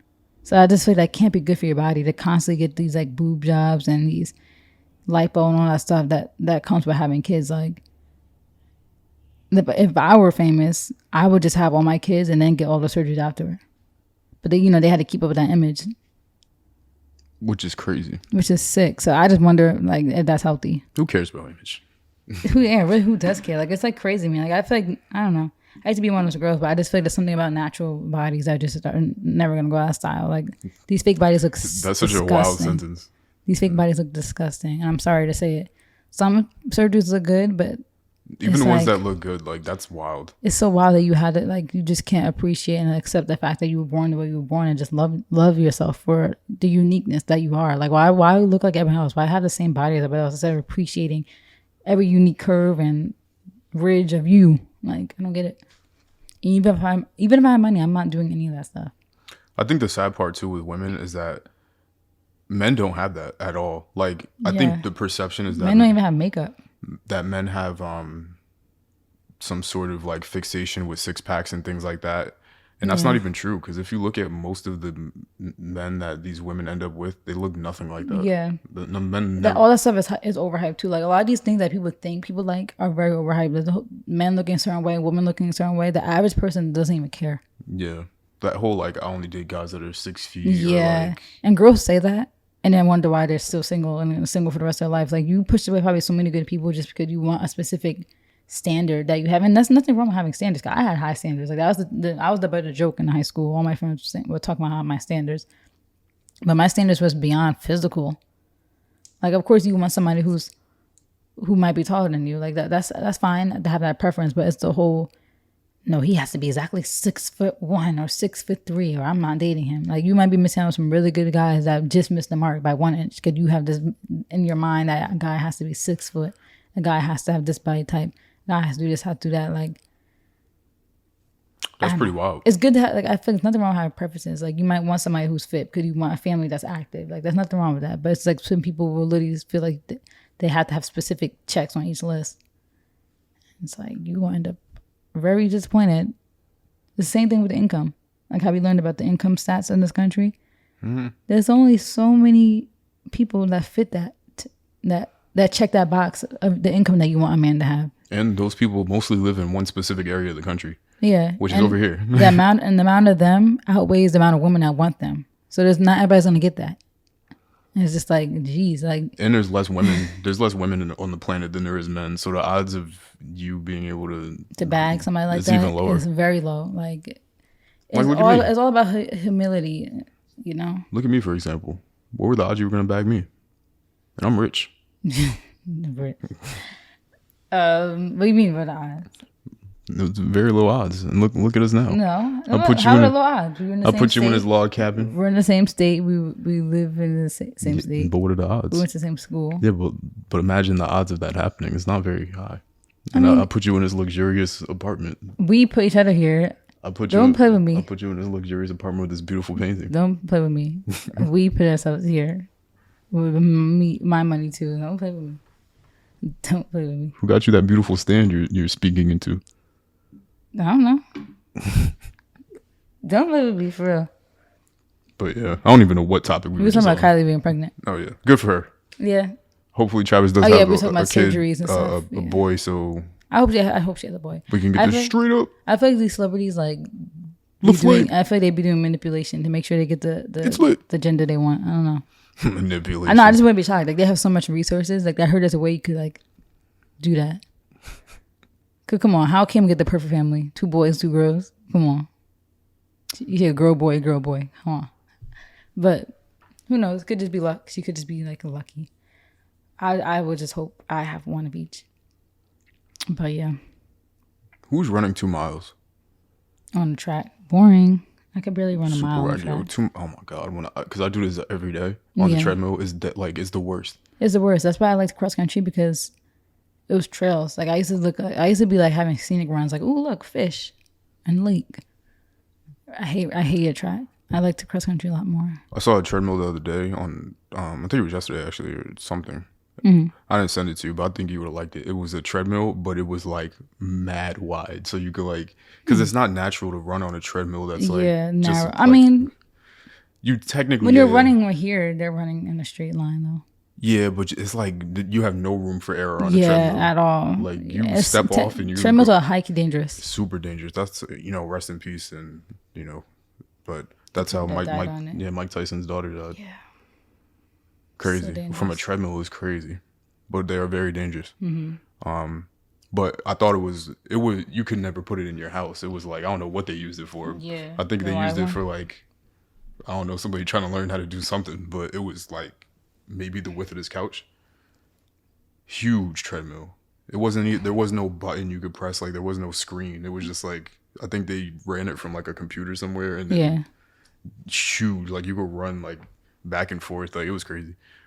He is smoking people. Whoever's in the front. Maybe those are pacers. Those people that get up the track. But why would you have a pacer for a race? I mean, people have pacers for marathons. So. Oh, you think he's a pacer? No, the other guy. Cause one of the guys just went off the track. The same how the girl went off the 800. Not sure. Yeah, why would they do that? And especially if you're a pacer like that, then you should be running too. If you up there with the competition. But what else we got? There's 2 more topics, 3 more. Let's talk about OnlyFans. How OnlyFans is banning sexual acts on their website as of October 1st. So people got another month and 10 days. I think the funny part about this is like, it's just like, oh man, there's so much to unpack with this actually. So, yeah, I mean, we can start from the beginning about what OnlyFans was created for anyway in the beginning. Yeah. And how it's been around for a while. Like, I don't know why people just found out about it. It's supposed to be like Patreon. Yeah. It literally says it's a site for exclusive content. Nobody determined what that exclusive content was. But it's like, let's say like you're a YouTuber that does makeup tutorials, right? But then you want to open up OnlyFans where you're doing a little bit more like in detailed tutorials and like master classes, teaching people the details, like Arrogant Tay for the wigs. He could use OnlyFans to teach people how to do the wigs the way he does them perfectly to a T, taking his time. That's the exclusivity of it. And people made it into a sexual site. It wasn't meant to be that. It was just exclusive content that you might want to pay. You want people to pay for your skills, to learn more skills from you. Yeah, see how he went off the track too? Interesting. But yeah, it's like that's what the site was for, to teach people. I mean, not to teach people, but just have exclusive content. Like you might be a model, and there might be a picture that you don't want to post on Instagram that people really want to see. They could pay for your OnlyFans to see it. But now OnlyFans came synonymous with like a porn site. Yeah. Which is crazy. That's not what it was meant for. And nothing wrong with using it in that way, because it's still exclusive content. But I don't know why people are so shocked. Like that site was made for that specifically. Like that's what X videos is for. I think. I think the ban is interesting. It is. I don't necessarily agree with it because it did bring them a lot of attention. The sexualness of it brought the site probably millions. if not billions. No, definitely not billions. Okay, it's millions. Nah, they don't make that much, but but it's definitely just millions between the last 3 years. I saw the figures. I think it brought them in like it's on Three figures. It's yeah, no, Like, well not three, but well, not three figures, but three like hundreds millions. 9 figures. But so it definitely brought them a lot. The only thing that I think is interesting, and it's just funny because like, not that you have to be some sort of economic genius to evaluate companies and see what's going on. Oh, he fell. Funny enough, people that are consumers are the best people, have the best gauge of investing because you know what works and what doesn't. You know what product is cool. By the time somebody on Wall Street knows it, like you know it. And that's one thing that Peter Lynch will tell you. Like he's worth a few $100 million. Now, is he worth a few hundred? He is. I think Peter Lynch is worth 400 million, if I'm not mistaken. And all of his best performing stocks were based off of things that his wife picked that had no, that has no like financial stock knowledge. Yeah. She would just be like literally, he was like, he showed up to a hotel. He was like, I like this hotel. Then bought mad stock in it, and then it went up. He was like, he went to Dunkin'. He liked Dunkin' coffee. He bought mad stock. Best performing, probably. I think it was the best performing stock. Wow. There was a company called Legs, I think, that had leggings or something like that in like the 80s or 90s or something before Hanes was actually popular. And his wife like put them on, and she was like, "Yeah, I like these. These are better than those." Yeah. He invested in it, astronomical. But anyway, I don't know what I was getting at. Yeah, just the idea of business. Like people, like business people, are so out of touch with how society works. It's like insane that people even make money. Yeah. Because the banks and all these people are like, and their investors are like, we want to get this stuff off the site. Yeah. And it's just funny how, excuse me, jeez. What just happened? Coughed for a second. It's funny how out of touch they are because they want the band thinking that OnlyFans will be more marketable to like a larger audience. Yeah. But that's not how it's going to work. It's probably going to backfire. It's going to backfire significantly. People are going to strike it. Because of... Like bad. Because people aren't... I think that they're thinking that, okay, porn brought it all this notoriety and OnlyFans is like a household name. And now I think they're thinking the ban is going to make people convert to like away from that content, but still keep that same consumer base. But that's not the case. Really, people... You're going to lose a lot of users of that. Like most people, you're going to lose like probably like, I would say 50%. If not more. Yeah. Because people, like I said, like the site existed for a while. Like I know somebody who said they literally was doing cooking videos on OnlyFans 6 years ago. But it didn't become a household name until probably 2019. And even then, more so during quarantine. A lot of people were trying to make more money. Everybody was making OnlyFans. But like probably to 2019, 2018 to 2020 became like a household name. And it was because of that. Like people, like even Beyonce saying Demon Time. She started OnlyFans. Like she said Demon Time. Of course, she's not saying someone's making OnlyFans to post cooking videos. Like clearly she's talking about the sexual aspect of it. So it became so synonymous with sexualness that I think they're, like you said, they're trying to be a Patreon and it's going to backfire. Like people are not going to support it. People are not going to use the site. They're going to lose a lot of that money. And it's crazy because now they have the investor aspect of it and it's just going to backfire. Which is hilarious because Patreon, you could post stuff up there too. So maybe people are going to use Patreon now. Well, it's not the same stuff. It's not as explicit, but it's like kind of like as a way to get certain pictures and images and stuff like that. It's not as wild as OnlyFans. And this is just from what I'm assuming. I don't know. This is what I understand from people with the Patreons because they would like post their content on OnlyFans, Patreon, whatever. I don't really know. I'm not paying for any of that stuff, but you could like it's because Patreon was never marketed like, and not that OnlyFans was. But like Patreon was never synonymous with that. So that's why they have that level of success. But you can't go from being synonymous with that. And then now people look at your brand differently just because you banned it. Like it's always going to be that. And if they were really smart, they would bank on that and just make that their site. Make that what the site is for then. That might not be what you wanted it to be for. And maybe you're kind of disappointed. But just make it for that then. I think like you said, the whole investor thing The investors are probably not investing in a brand like that, which is weird. Because why not? It makes money. It's because their name, like, because if you take, for example, like J.P. Morgan, and not necessarily that they're an investor, companies aren't going to want to attach their names to things like that. Yeah. For like, which is hilarious because even if it's like making money, public They still have perception. an image. Yeah. But J.P. Morgan shouldn't care since they had like a $20 billion Coke boat that we still don't know what happened to. But anyway, yeah, I think there's a lot of implications. I think it's dumb.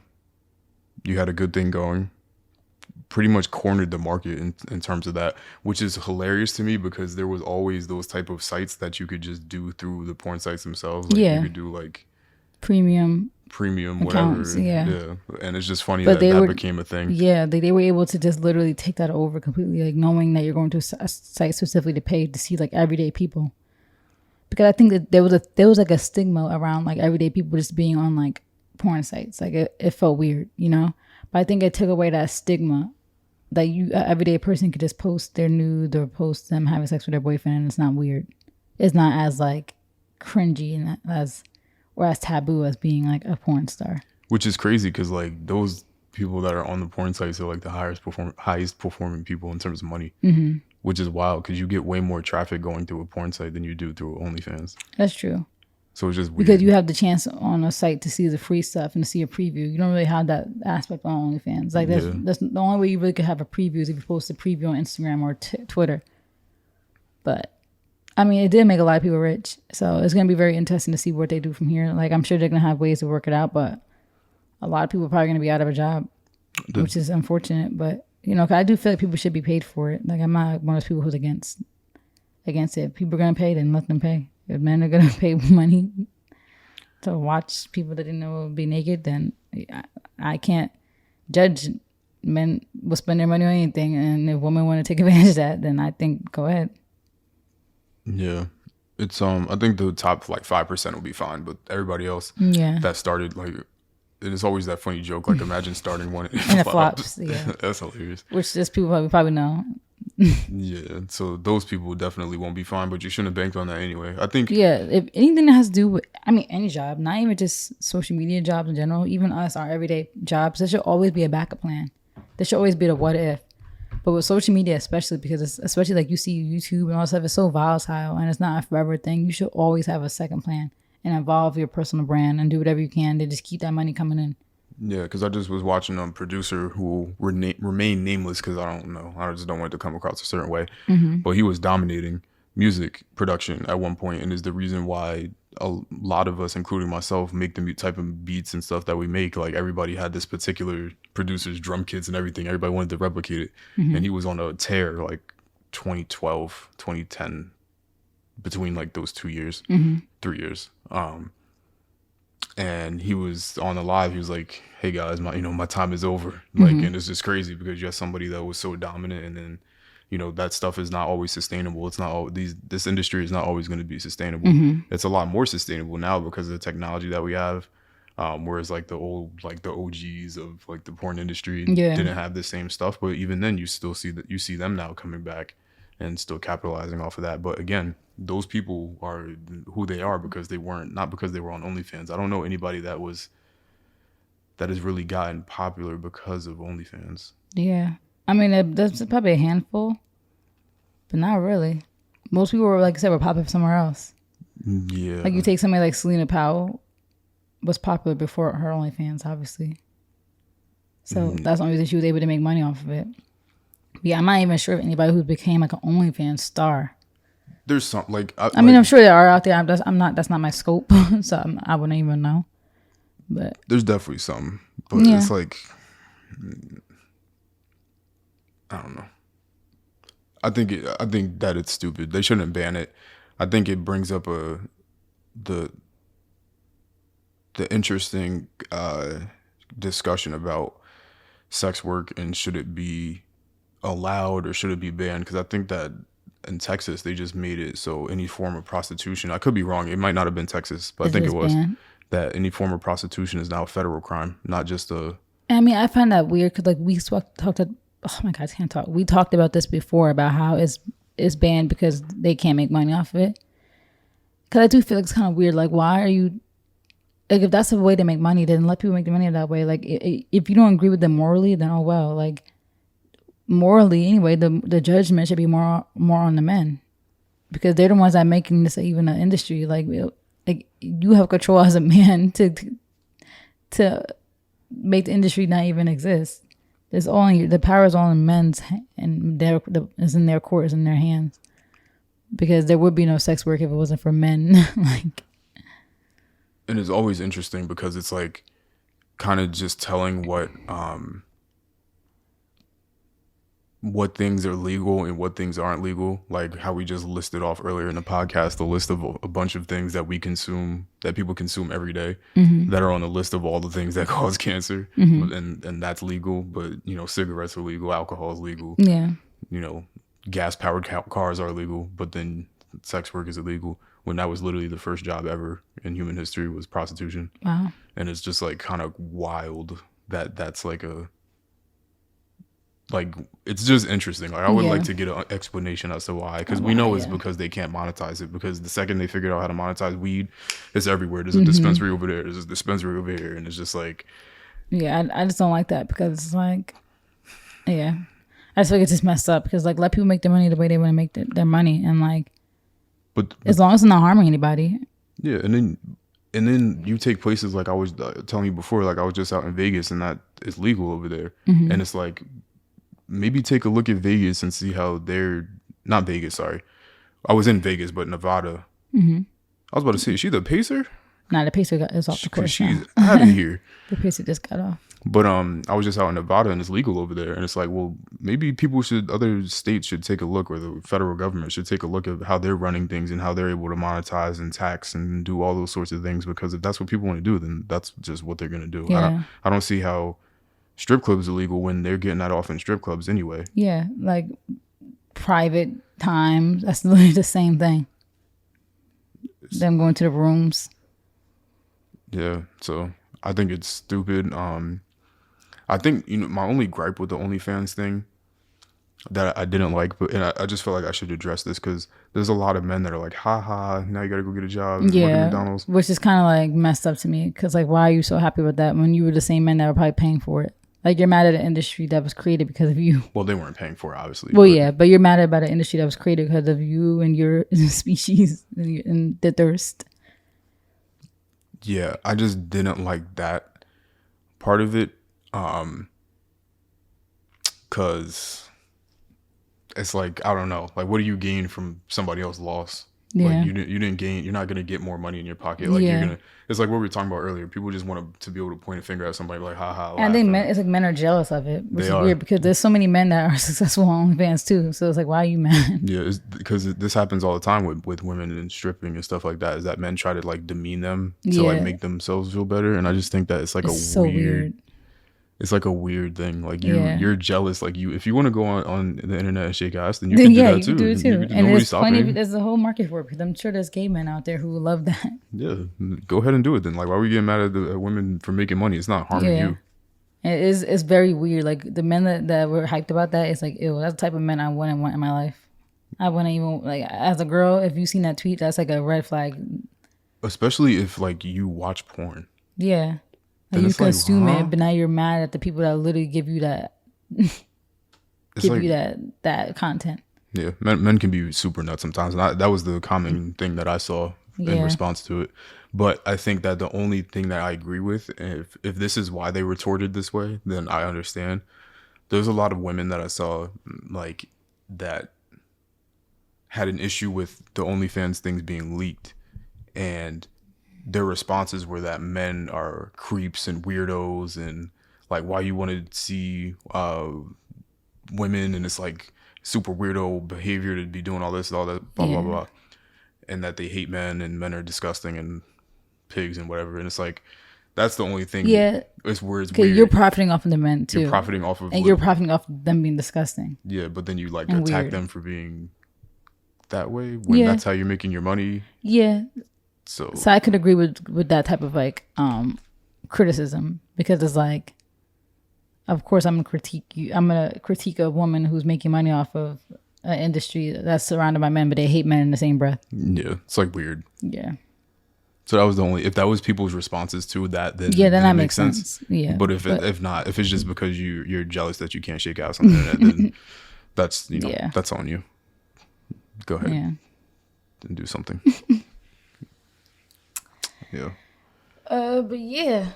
Do we have one last thing, or was that Well, it it? was like two things. I was we could go to music. Usually we do music first, so now Oh, we'll do the yeah. last. But two things we could talk about, like Kendrick releasing his. I'm like, I feel like I was gonna let you talk about that more because I'm not really that knowledgeable on Kendrick and TDE. And then we could also talk about how Drake is like obsessed with Kanye and keeps dissing Kanye, and how I think it's an obsession, and how that's the reason why I don't like Drake is because he just keeps things going.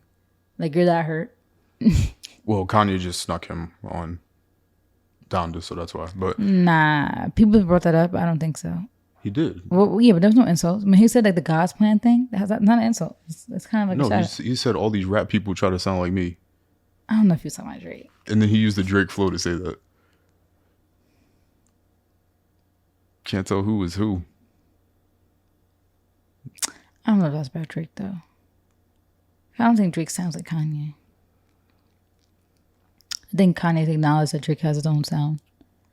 All right, we'll talk about Kendrick and I'll get back into Yeah, we'll talk about Kanye. Kanye last. So TDE is Top Dog Entertainment, which was a label created by Top Dog himself, along with people. I believe Dave Free might have been a part of that, but it's essentially, it started out as like a collection of J Rock, Absol, Schoolboy Q, and Kendrick were like the core four, as you would call it.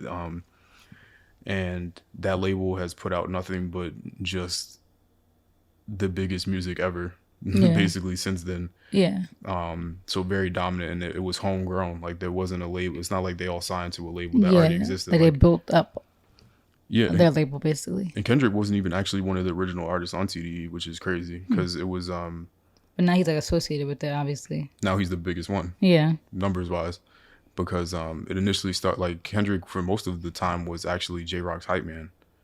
Like, J Rock was one of the original rappers there. yeah, So Kendrick's claim to fame came from like people like Top Dog, like tapping into his talent and telling him, like, you know, trying to help him and guide him, and he went from being the hype man to being the biggest one out of all of them. So TDE is basically just a collective of really talented individuals. Since then, there's a lot more people on TDE, like Reason, for example. Oh yeah. Who follows you? Yeah. Shout out to Reason. Appreciate you. God, I'm gonna forget his name because now Shakari's name is in my head. I know. But his name is Zakari. He's a singer. He sings the hook on Love. He did a lot of work on Damn. He's there. Isaiah Rashad. You know, my favorite overplayed Isaiah Rashad song is Shot You Down. Love that song. Yeah, love that song.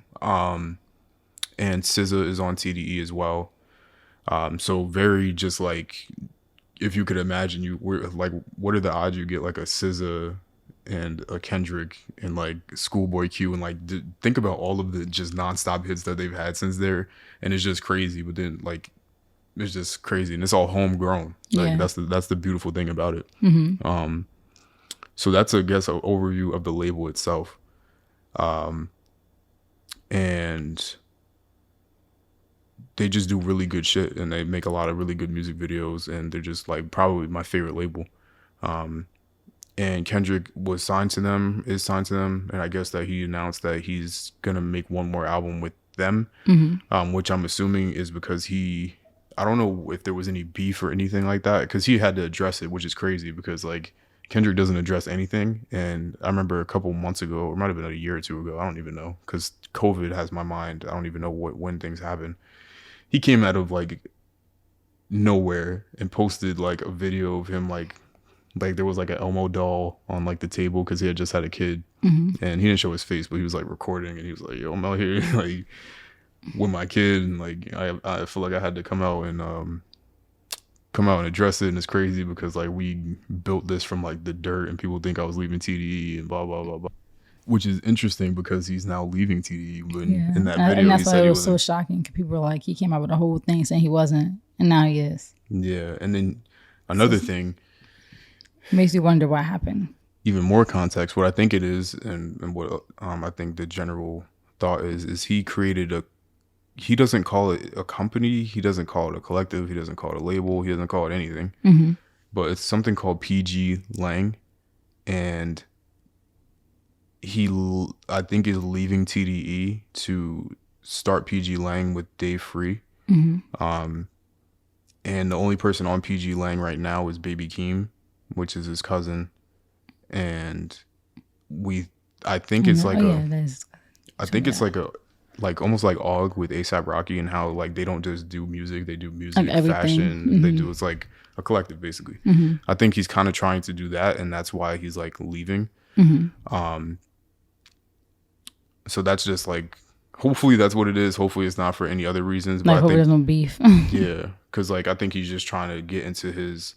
And I hate doing this. I hate putting people in a box or trying to compare them, because it's like, but when you have people that do something very well prominently, and they're prominent, we look to them as like the template for things. So I was gonna say he's trying to get on his Jay-Z with like, you did pretty much everything that you can do in music. Like, you proved a lot of things. And I think that at this point he's trying to get into his Jay-Z bag and be like a business person and run like a collective of people that are making music and stuff like that. And he's going to be kind of like transition into retirement. I think that he probably doesn't have a ton of albums left. Yeah. Yeah, because at this point, like, he probably got like maybe the one that's coming out and maybe like 2 independent ones, so whatever independent. Yeah. I don't see him having that many albums left. Yeah, and then I mean, how old is he? 30 something.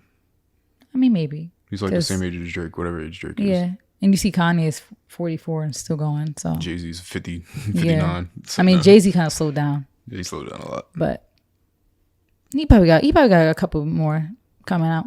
Yeah, maybe like four max, maybe. Yeah. So my understanding, or at least what I think and hope what it is he's just trying to build the business part, because a part of PG Lang, the first thing that they put out was again, my gauge is bad, it might have been a year ago, I don't know. They put out a video with like Baby Keem, Georgia Smith, who also I'm assuming is under PG Lang now.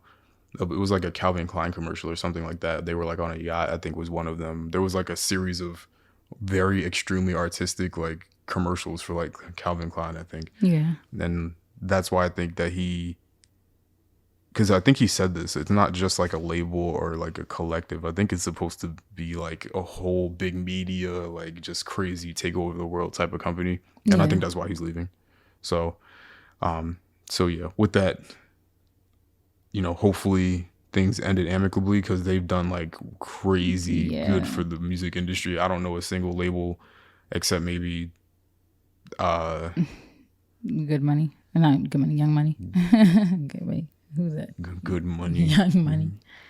I mean, like after that, like obviously we have Young Money, Good Music and stuff like That's that. what I was saying, Good Music. But after that, I can't think of anybody except maybe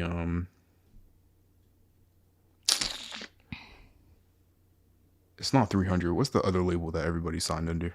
I don't know why it's slipping my mind. Quality Control. QC. Yeah. I think those two are like the ones. Yeah. For music.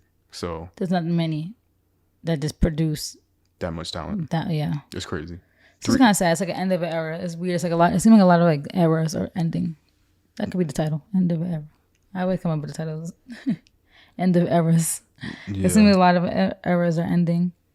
And OnlyFans is ending. Yeah. TDE. Kendrick. It gets crazy. So it's like, it can be sad, but I feel like it's always about outlook. Like I feel you could appreciate a time for what it was and an era for what it was, and just look forward to the next chapter.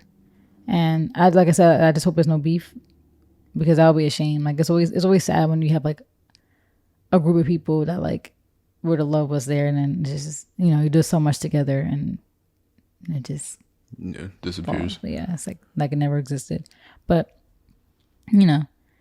sometimes it's good to close a book and see what's next. So hopefully, it's all good.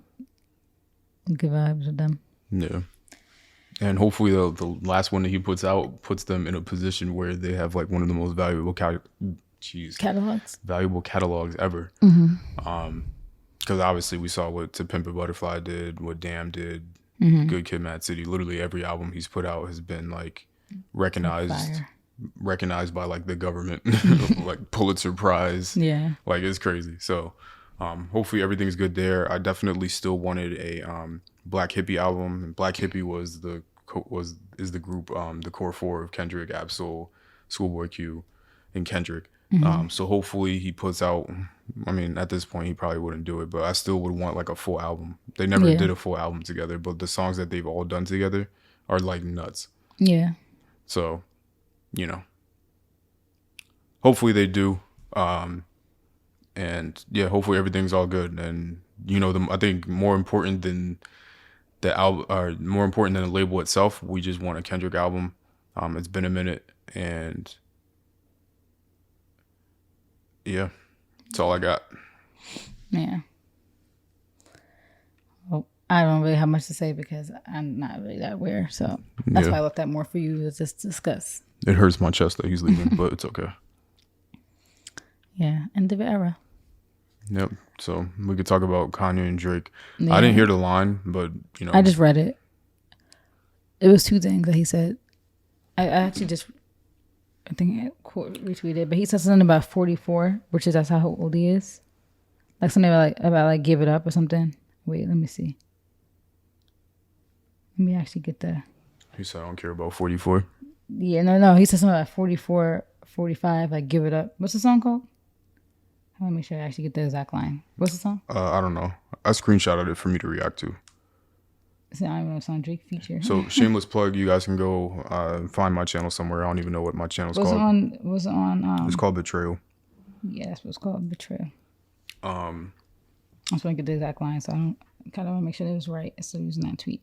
Yeah, so I'm gonna. It was two things that he said. Oh yeah, but should be right. So. The first line was, all these fools I'm beefing that I barely know, 45, 44, burned out, let it go. So that's the first thing. Kanye's 44. So he's saying like 45, 44, like let it go. But for me, that's like a jab because it was set up for the next line that literally specifically says yay. So it was like, was that a setup for that line? The next line was yay, ain't changing shit for me. It's set in stone, which people interpreted that as him dropping an album. It's not changing anything for him. Like the album date is set in stone already. But that seemed kind of like a jab too, right? Like it kind of seemed like, oh, I don't care that Kanye's dropping. Like don't try to say I'm changing my date, but it also kind of seemed like a jab. Like, oh, I don't care. Like Kanye's not a threat. Yeah. And then the first line going right into that, 44, 45, let it go. That's the lines. That's it. It's just those two. Good. I like it. I don't, because it's giving obsessed. It's giving hurt. Yeah, but it's not because you always say that, but Kanye literally snuck him on the song. Like that's not even debatable. I don't. There's no solid proof that he snuck him. Okay, there's no solid proof that he. He said yay. He just said yay. No. He said yay. He said his name. It's not even a sneak diss at this point. It's direct disrespect. And I don't. That's my issue I have with Drake though. Like that's my issue, because it's like, I know we watched the whole documentary, the whole breakdown on their beef, and it was Kanye's fault. It was Kanye's fault. And I'm not no D writer. I'm gonna give of Kanye. I'm gonna say that it was his fault. No, I had the issue with Drake since Meek beef. I just don't like Drake as a person. He's corny. To me, I don't know him as a person. I'm not gonna be like one of those people who think I know him, but he gives me cornball vibes. He's very corny. Always beefing with somebody. Like how you always got beef. Like that's my whole thing. It's like when you have somebody who always beef with everybody, you got to know they're the problem. That's why I don't like him, because he just beefs with everybody, and he beefs with people that he quote unquote doesn't see as a threat. Wait, is this real? But I want a versus what? Wait, is this actual? Oh, this is actually TMZ. What? Apparently, Kanye responded on Instagram. Just now? At 1:00. Oh, that was 4 hours ago. So this is Pacific time. So this just happened. Oh, okay. At 4:00 while we were recording. Jesus, okay, so Kanye may or may not have just responded to Drake, depending on how you take his most recent IG post, which is very ominous and seems to have Drake's other nemesis, Pusha, in the loop. And look, they did it on purpose too. You added Push to the conversation. Ye just threw up a screenshot of a group chat he's in where folks are ID'd by the first letter of their name only, including a big D in the middle, and Kanye addressed the group with quite a telling warning shot. Oh, that's wild. Oh wait, so Drake's in the group chat. Yeah, with all of them, I think. And wait, look what he said. I live for this. I've been effed with by nerd ass jock niggas like you my whole life. You will never recover, I promise you. Oh, it's about to get crazy. I like Kanye when Kanye come back. Good job, Kanye, because he's a freaking weirdo. Like talk your ish, because my whole thing is in rap, you could throw shots here and there, but you specifically addressed him saying yay. Like you, I mean, I guess that's what rap is. This was what rap is about, and I like it. But Drake is corny. I hope this is it. Like I hope Kanye could just eat him up. I want there to be a versus. I just want Kanye to finally put him in his place, because he just be trying to bully everybody. Meek, who else did he beef with? He did beef with everybody. Like I don't like people like that. People who got a problem with everybody, you're the issue. And I think like Drake's the issue. I feel like he overcompensates for the fact that he is like a nerdy jock, whatever I guess you call him. Like he overcompensates for the fact that he's Canadian, he's mixed, like you're not from the hood. He overcompensates for all that to feel like to get a seat at the table, instead of being like Kanye, who Kanye knows that he's not the typical rapper, you know? And literally, what's the word? He kind of like appreciated that. He like didn't stray away from it. He actually embraced it. So versus Drake, who's a wannabe, in my opinion. Like you want to be hard, you want to have mom ties, this, that. You mix, so you confused. You don't know if I'm black enough. Or I'm like, you just whack. The Drake fans was fighting me on Twitter today too. That laugh. One Drake fans was like, Drake don't care about you and he don't want to F you. I'm like, who's that? I'm like, that nigga is ugly. Like, first of all, let's not even go there. Like, you go to their pages, their whole page is Drake, them fighting people to mention. Like, you dedicate your whole life to this. So I'm not even gonna argue with you. But he corny. And I'm glad Kanye responded. Like, Kanye is bold too. You put it in the group chat and you post that is some craziness. Well, I don't ride Kanye like you do, but it's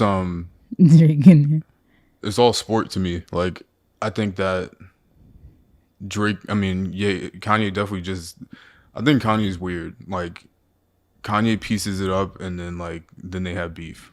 Like, they supposedly just pieced it up literally 30 days ago, but then Kanye puts out that song on the second Donda show, and it's just like weird.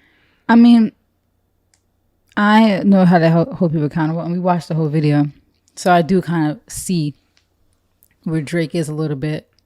I mean, Kanye is a little bit problematic, and maybe Drake is sensitive, and he that was his response to the Donda disses, because I'm sure he was listening somewhere. But not only that, like, we were having this conversation. I don't know if we had it on the mic, but we definitely had it off the mic.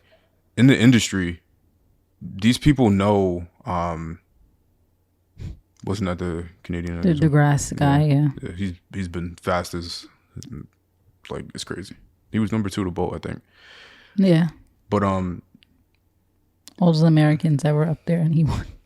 I don't even know what else I was talking about. I don't even want to watch this. But yeah, it's just interesting because they like supposedly pieced it up 30 days ago, and then Kanye puts that song out, and it's just like weird. I mean, who knows when Kanye made that?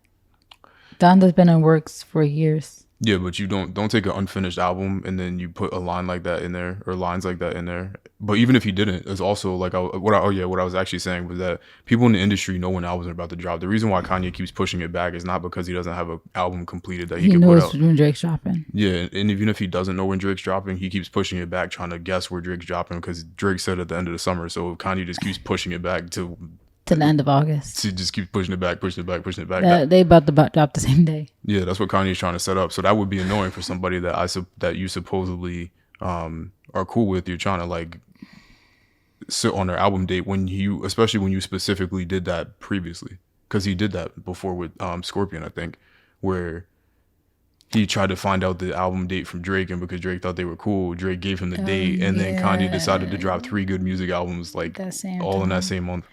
Yeah, I mean, I feel like Kanye, I could criticize him. I feel like at the end of the day, everybody cares what people feel about them and say about them. I think honestly, Kanye was very hurt by how the situation went down, and he still probably feels like a lot of stuff is unanswered. Like we don't know behind the scenes, but he probably still feels sus and weird vibes with the whole Kim thing. Like a lot of stuff probably really hurt him to a core as a man. So I'm sure Kanye still has a lot of resentment, and he still wants to play the game with him, and he still wants to feel like he won. But Kanye needs to realize he, as career wise, like and as icon wise, you already won. Like just relax. Like you're Kanye. You don't need to keep trying to prove yourself to Drake. Like you were his inspo at one point. Like you don't need to keep trying to prove yourself to him. Just let it go. Well, also adds to the beef too is that, and what actually kind of further clarify my point about the Kanye and Sneak. Not the same, and who knows why that happened. Yeah. But even Don C's comment about Drake's shoes. I didn't see that. I think Don C said Drake's shoes look like Plan B or something like that. Or well, his comment just said Plan B, and then Chubbs, who's Drake's man, said something like he came back with some tough guy. So there's already like some beef within their own teams. Yeah, and then Drake responded to Chubbs by putting laughing emojis. But this happened like a few weeks ago, or like when they put out the OVO whatever's. In my opinion, the beef will probably never end. It shouldn't end. And now Push it. Listen. Yeah, whoever added Push to the conversation is petty. Did Kanye do that? Yeah, it was his group chat. Funny. That is so funny. The screenshot is nuts. Oh my god, I want to know why he added Pusha T. Was like, why am I in this? Pusha T is somewhere in Virginia with his wife eating Oars Duvers. You're like, why am I in this? Oh my god, Kanye is so nut, but it's okay. Pusha T over with somewhere buying some Lon Vaughn, chilling on a Saturday, and now he is dragged. Now he had to go to the studio. He got to fly to Wyoming now. This is about to be an interesting week too. With the whole, I hope Donda does drop. Kanye probably added a verse now. Like he's about to add him to Donda. He's probably making a new song today. But I don't know. There's no concrete proof that any of the shots that Kanye made were directed to Drake. Like the whole God's plan thing could have been a shout out to him, actually. Okay, all he said was, "It's God's plan for me to give $1 to everybody." What did you say? Something like that. Well, he was talking about. He's also made a reference to like the 6 and like other stuff in the. I'll try to. I was just about to. Yeah, look I would up have to re-listen to it. But I mean, I think it would have been big news if he made a really crazy shot. Like that would have been everybody would talk about. Yeah, but it wasn't a crazy shot. Yeah, but it was news. It wasn't everywhere though. This whole Drake thing was everywhere this morning. Well, because it was more direct. The only I could hold Kanye accountable, but my issue was just with like I said, somebody like Drake has problems with everybody, and somebody who has problems with everybody, I can't side with. I'm sorry, like even if Kanye quote unquote started it, I can't side with somebody who has problems with everybody. Like you clearly have an issue with people. Like you have a problem with everybody. He beefed with so many people. I think at one point even him and Nicki had beef. Which was everybody was talking about that. They're like, how you had beef with Nicki? Like Nicki came up with you. You guys was cool. I mean, I guess you could say the same for Nicki. Nicki be seem like she be having beef with everybody too. But from my perspective with her, it's more so of a jealousy thing. Which could be the same for Drake. I'm not gonna lie. I forget Consequence said this a couple weeks ago, where he said we looking for Drake's drop date. Swiss Beats line it up, drop your location. But Consequence just said this. He said, "Fuck a betrayal. It's the disrespect for me, dog, with trippy red shotgun with laughing emojis. Respect my team. It's party time. Queens all day." And that was with the screenshot of the betrayal lyrics from Drake. So Consequence is, what's he saying? He's saying that he doesn't care about Drake betraying Kanye. He's saying don't disrespect, like respect where I'm from. He said I'm from Queens. Like don't, like you're not saying, like you're not saying anything by saying, like you got Trippie Redd with you, which I'm not familiar with Trippie Redd's gang affiliations. I know, but come on, you trying to throw shots on a song, a Trippie Redd song? Yeah, so he said that it's a disrespect for me. Yeah. So Consequences is mad at Drake. Yeah.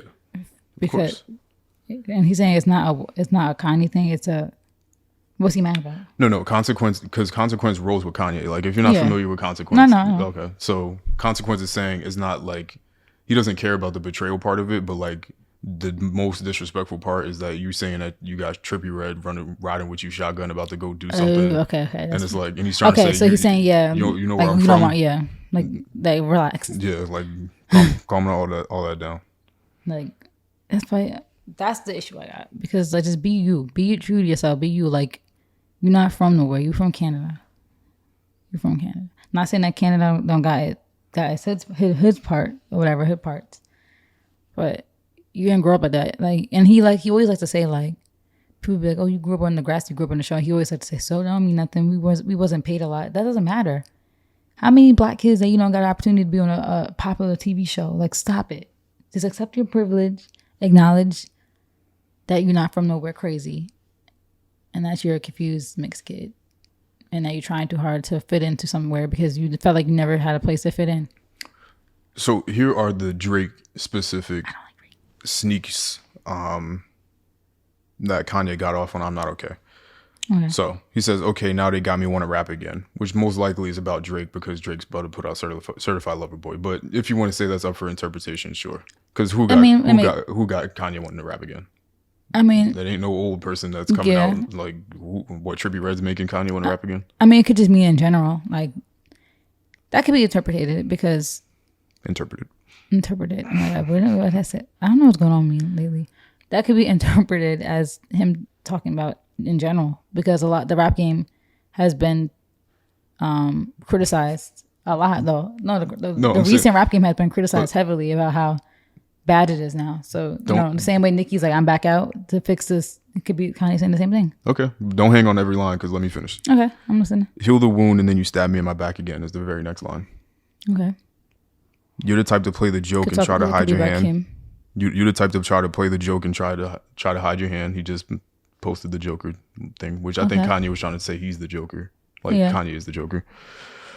Not the type to come around and try to play your friend. Okay. You the type to cut the grass and snake your bestest man. Okay. I'm the type to close the deal and cut my niggas in. That could be whatever. Then he says, see me in person, I look like a ghost. See me in person, I look like a ghost. Then we all know Drake's GOAT references that he's been making as of late. Like on Seeing Green, he said, I'm already known as the GOAT. Try to get close, but you won't. Which wasn't about Kanye, but he was just rapping. Yeah. Then Kanye says, you want to come and then play with the GOAT. You want to come and then play with the GOAT. All you rap niggas sound like me. You can't tell who is who. You got no real identity. You can't tell you from you. I think that whole verse was about Drake. Okay. And then especially we know the influence that Kanye has on Drake. I think that whole thing was about him. Now whether that was like that's for me, that's fair game. Worthy. Yeah, I think it's all competition. Just like I think Drake. That's how rap is. Like even Nicki said herself, like there's people that she loves but she'll still go on the stage to say I'm the greatest rapper in this room. That's not why I'm not even mad at what Drake said. I think it's great. It's all competition. It's all about real estate. It's all about people trying to prove themselves. I think that and honestly, the funny thing about all of this too, I mean, that text message kind of maybe dispels my mindset, but I don't put anything besides any of these entertainers coming together to make entertainment for us. But I think they actually do have real beef. Like they got that type of beef where it's like people that you love and respect and looked up to, but now you become competitors, and then that's where things get, where lots of times ego and stuff just gets mixed up, and then just being famous and fans. I'm not even mad about Kanye's response. Like I think that all of this, because here's how Pusha T explained it when he was on the Joe Budden podcast talking about it, and he said, for me, it was always rap. It's about real estate. It's about competition. He doesn't believe anything that any of these rappers say anyway. So all the lyrics and stuff that they're talking about, he's not afraid of anybody. Like. He always, it's just rap. So when you have somebody rapping at you, it's just rap. It's not no real beef. Like you take people like Pusha T or Consequence, people that were really from the hood, where people were doing drive-by shooting people, where people were really dying, and then you have somebody that's rapping lyrics at you. It's not the same.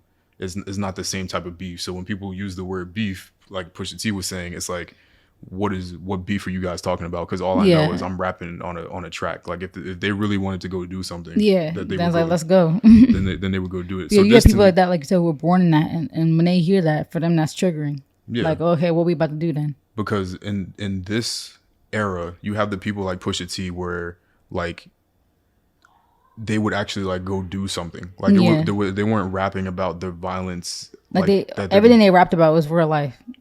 Yeah, but unfortunately nowadays these kids think that they have to rap about everything they rap about has to be real. So now when you take Brooklyn drill and like the violence in there, or like Chicago, it's like these people are both gangbanging now and like rapping about it, which so that kind of, like you said, it blurs the lines. Yeah, not everybody thinks these people in Brooklyn are really spinning the block. Like when they say that, and like obviously people like Von lived by what he said and died by what he said. I just spun the block, let off 22 shots. Like they really doing that. That's why Bobby Shmurda went to jail.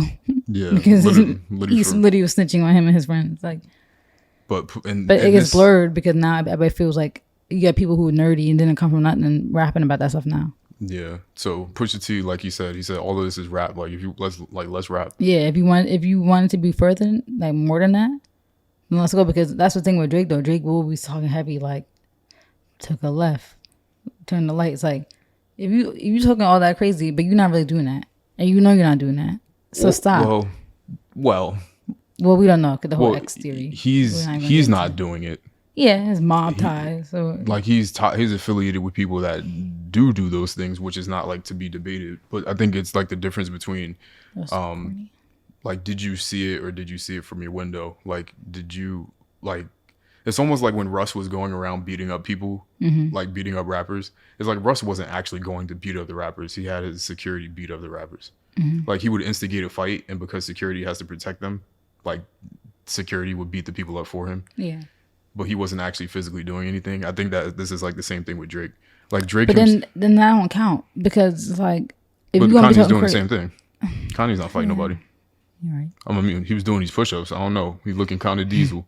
He about to go knock somebody out. I don't know. He getting ready for the Drake fight. They should. Oh my god, if they boxed. Oh my god, that would be a money grab. Slight 200 mil. They should do a versus and a boxing match, like part 1 or part 2. Yeah. That would be millions. That would be hundreds of millions. I said 200 million. Nah, that's too low. 400 mil. More than that, honestly. That would be a money grab event. Like that would be crazy. I'm sure people will obviously find ways to like obviously. No, we hitting the free. We hitting the Discord. But that would be a money grab. But they really want to make money out of this. Make money out of your beef. I'm all for it. Make money out of your beef. Get rich off the beef. Hey. Like, come on. I mean, bottom line, I love it. Can't wait. Because as long as it's gonna be interesting. Like I need this listening party. I don't know. I hope kind of he has been good with not saying nothing though. Like that's his whole vibe. But I feel like this one's different. I don't know. I'm getting different energy from this one. in your spirit, right? Yeah. Yeah. I just feel like this one's gonna be different. I think Drake will make the better album than Kanye and will sell more than Kanye, and that's the unfortunate part. But we already had this conversation. The selling thing, that don't mean nothing. That's like no. Well, I said better and it will sell more. Yeah. I said better and it will sell more. I don't know about better. It would have to be better. Maybe we talked about this too. Like for all the hype, it would have to be good for Drake's own legacy. But I know we also talked about the fact that Drake is kind of has one sound and he tries to, emulate and cultural appropriate, I guess you could say, like culture vulture other sounds. But Drake is not Kanye. The way Kanye has every single album has been completely different than the other. No one else is doing that. And you could give Drake his flowers. Like I'm not no hater. Like you could literally say that he's still legend status for what he has done for the music industry. He's legend status for the stats that he's put up, the numbers that he's put up. No one has seen anything like this. So I will give him that. But he's not Kanye. Creativity wise, influence wise, sound wise, nobody could outdo Kanye, And Drake definitely can't. Drake could outdo Kanye numbers wise, but that don't mean nothing. At the end of the day, he goes to bed and he knows Kanye's still the better artist. And he'll never be able to touch Kanye's legacy and what he's done. And what he continues to do. Even this whole rollout. I've never seen no rollout like this before. And I know it eats those rap people up. That Kanye just keeps doing something better that they just can't do. Like nobody's doing a rollout like this with the live stream and the listening parties and the showing the albums before they even drop. Basically touring an album before they even drop. Nobody's doing this. So yeah, bottom line, this is all great as long as it leads to more music, because I hate the state we're in where people just want to talk on the internet. Like I don't care for all that. I hate the state of rap where we're in, where everybody feels like they just have to go on the internet and just talk all the time. And I just want to hear the music. I don't particularly care about anything else but the music. So hopefully it leads to disses. Hopefully they diss each other, because that would be the vibes. Even like the whole story of Adidon, like that whole time period was just crazy. Like that's what we want. That's what we need. Like we don't care about the tweets. Like, you know, this is still funny. Obviously, Kanye posting that Instagram post, but that's not. We want the music. Yeah, that's all I want. That's all what I care rap is about. about. The beef with rap is not really relevant if there's no music. And it's not real. It's not real beef. It's just people. It's just sparring. Like, as literally, that's the same word that Pusha T used. It's just sparring. It's competition. It's, you're on my release date. I want to beat you. It's the same thing that 50 Cent and Kanye did before. Kanye did this before, where gangster rap was huge, and the guy that was wearing colorful clothes and not rapping about street stuff, Kanye, was going against each other. Those two albums, and that was like an iconic moment. That's like, nobody would do that now because everybody's too scared. Drake would never go stand face to face and do a face off with Kanye.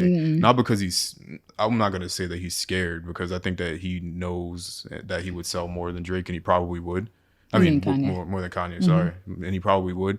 But it's just like the fact that he won't is like.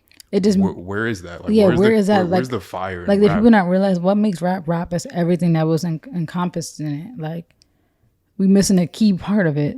People are just so whack and weak now. Like they'll try to excuse it with, oh, am I wasting my energy on that, or am I coming out for that? Like, no, like you're scared because like that's why I like that the versus thing's coming back. But like, we just know Drake would never do a versus.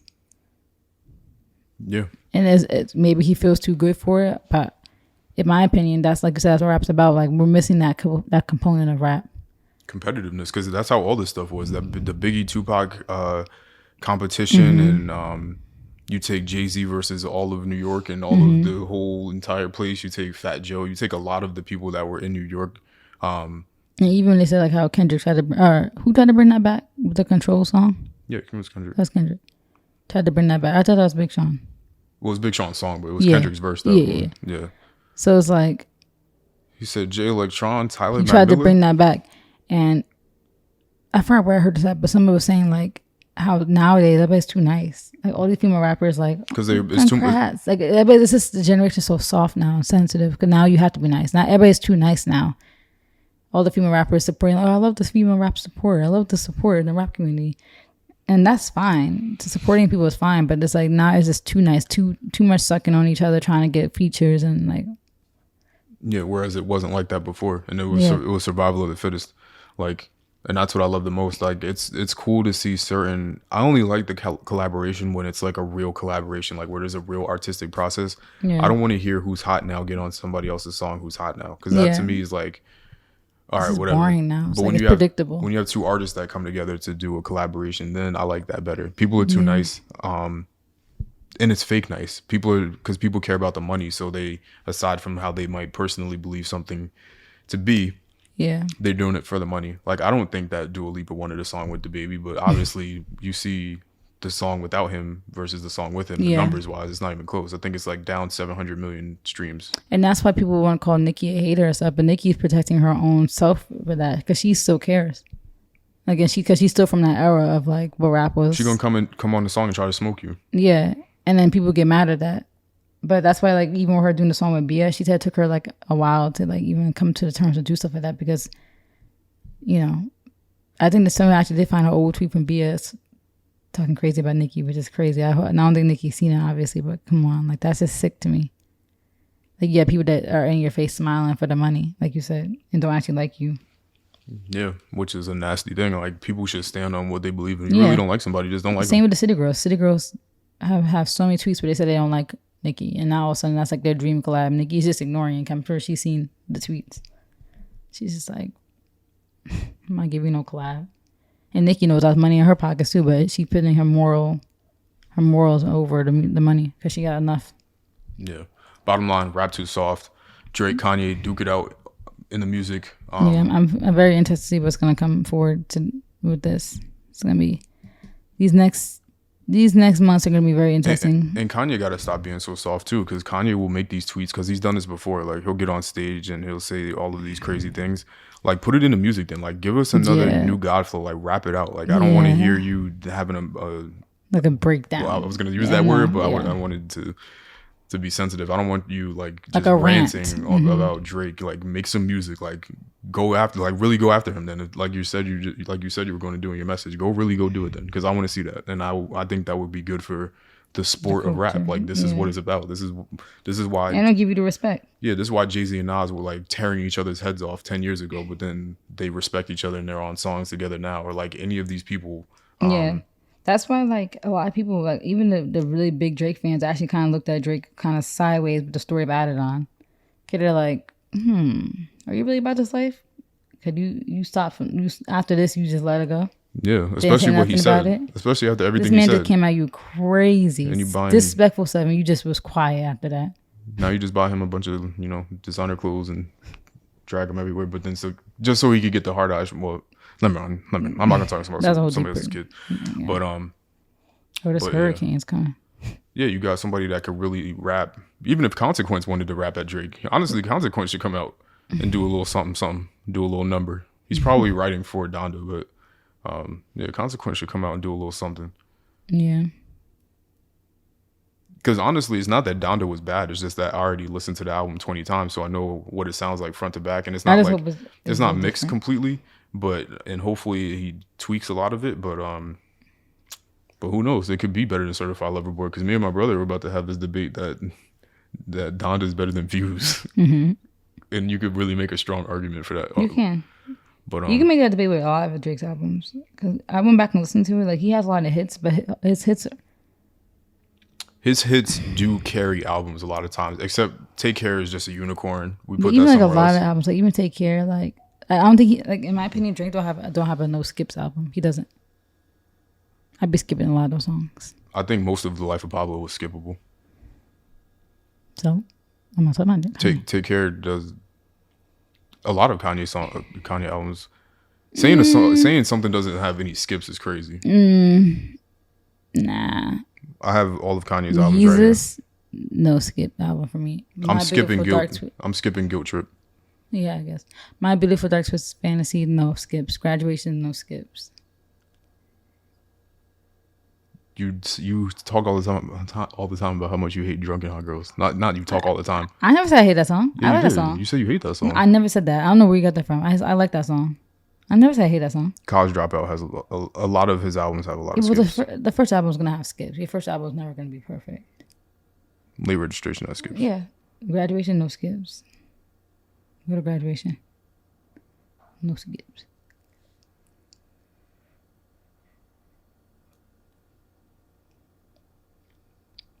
You have it? Oh, yeah. I have a lot of albums up here. Good Morning, not skipping. Champion, not skipping. I Wonder, no. Good Life, no. Come on, Can't Tell Me Nothing. Barry Bonds.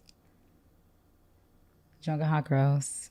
Flashing Lights. That's a no skip album. I'm skipping most of these. I'm skipping Good Morning. I'm skipping Champion. I'm skipping I Wonder. I'm skipping Barry Bonds. I'm skipping Drunken Hot Girls. You're a hater. That's not hating. I'm skipping Those everything. Those are all fire songs. I never woke up and was like, I'm going to play Good Morning or Champion or I Wonder by Kanye. I don't think that's you. I like that those songs. Not playing Big Brother. Good morning. Look at the valedictorian. Scared to face the future while happened in DeLorean. Can't say I ever woke up wanting to play that song. Some people graduate, but you're still stupid. They tell you eat this. You bugging, but whatever. Kanye's a legend for a reason. So Nothing Was the Same has mad skips. I don't know about that one. It does. It has a lot only of because it has some of his. It was the best song. Shorter song. Yeah. Shorter album. Yeah. Thank Me Later is mostly skips. Yeah. Views is mostly skips. Views is all skips. It's pretty much all skips. His last few albums have been bad. That's why Certified Lover Boy has to live up to the hype. Scorpion was a double disc of skips. Yeah. His last albums were trash. Were just hits that outshined it. They made it seem like they weren't trash. His features that kind of kept him afloat, honestly, these last few years. Features been nuts. Yeah. I'll give him that. But yeah. All right, well, this hurricane is coming, so we should probably go out and get some supplies. Yeah. I mean, it's not really going to hit us. It's mostly going to hit Long Island. But, on Long Island's right there. We could see Long Island. No. I mean, we can't see Long Island. No. If we were high up, maybe. Yeah. I mean, I'm sure we're gonna get some remnants. Obviously, it's not like the hurricane's just gonna stop abruptly in New York, and we're right across the river. But they just showed the map. New York City's red, but we're not. Yeah. Well, I'm hungry, so I'm gonna get out of here. We'll play our soundboard. Yeah, we didn't use any of our sounds today. Yeah. There's really no reason. We never said anything crazy. Yeah. Let's play it. We'll play this since it's from a Kanye album. What else we got in here? Oh yeah, we got the Kanye Perfect. I should do that in there. Yeah. Stop the cap right now. Mm-hmm. We don't have any name use that for. That's a good one though. Yeah. Stop the cap. Got to put the Law and Order on. Rick used to stop the cap sound when we get into the topic of. I do want to get into it one day. The I Am Academy people. I'm not gonna talk about it now, but I want to get into Forex and I Am Academy people and how they are affected already the Black community and how everybody in that company is trash. Even if you're a victim, if you were a part of it, you're trash. Sorry, but you knew what you were doing. You're not dumb. A lot of college educated people, they knew what they were doing, manipulating the money hungry. But a lot of them were victims too, so, I'll give them that. But we're not even going to get into that. We're going to talk about that another time because I want to see how this whole thing evolves with them going to court and stuff. So we'll see. What is that for? It's from the Fortnite. Yeah, but we need that. I don't know. Something bad happens to somebody. All right, we out of here. Thank you guys for watching. This was a little bit longer than I thought we were going to do. But yeah, but not bad though. Not bad. Thank you guys for watching. One of our shorter ones. I think our second shortest. Make sure you guys, whatever. Download, support on all platforms. Subscribe if you're watching on YouTube. Find us on OnlyFans. No, never. Never do no OnlyFans. I'm Alex. This is Mal. And this has been the A Couple of Things podcast where we talked about a couple of things. We're out of here.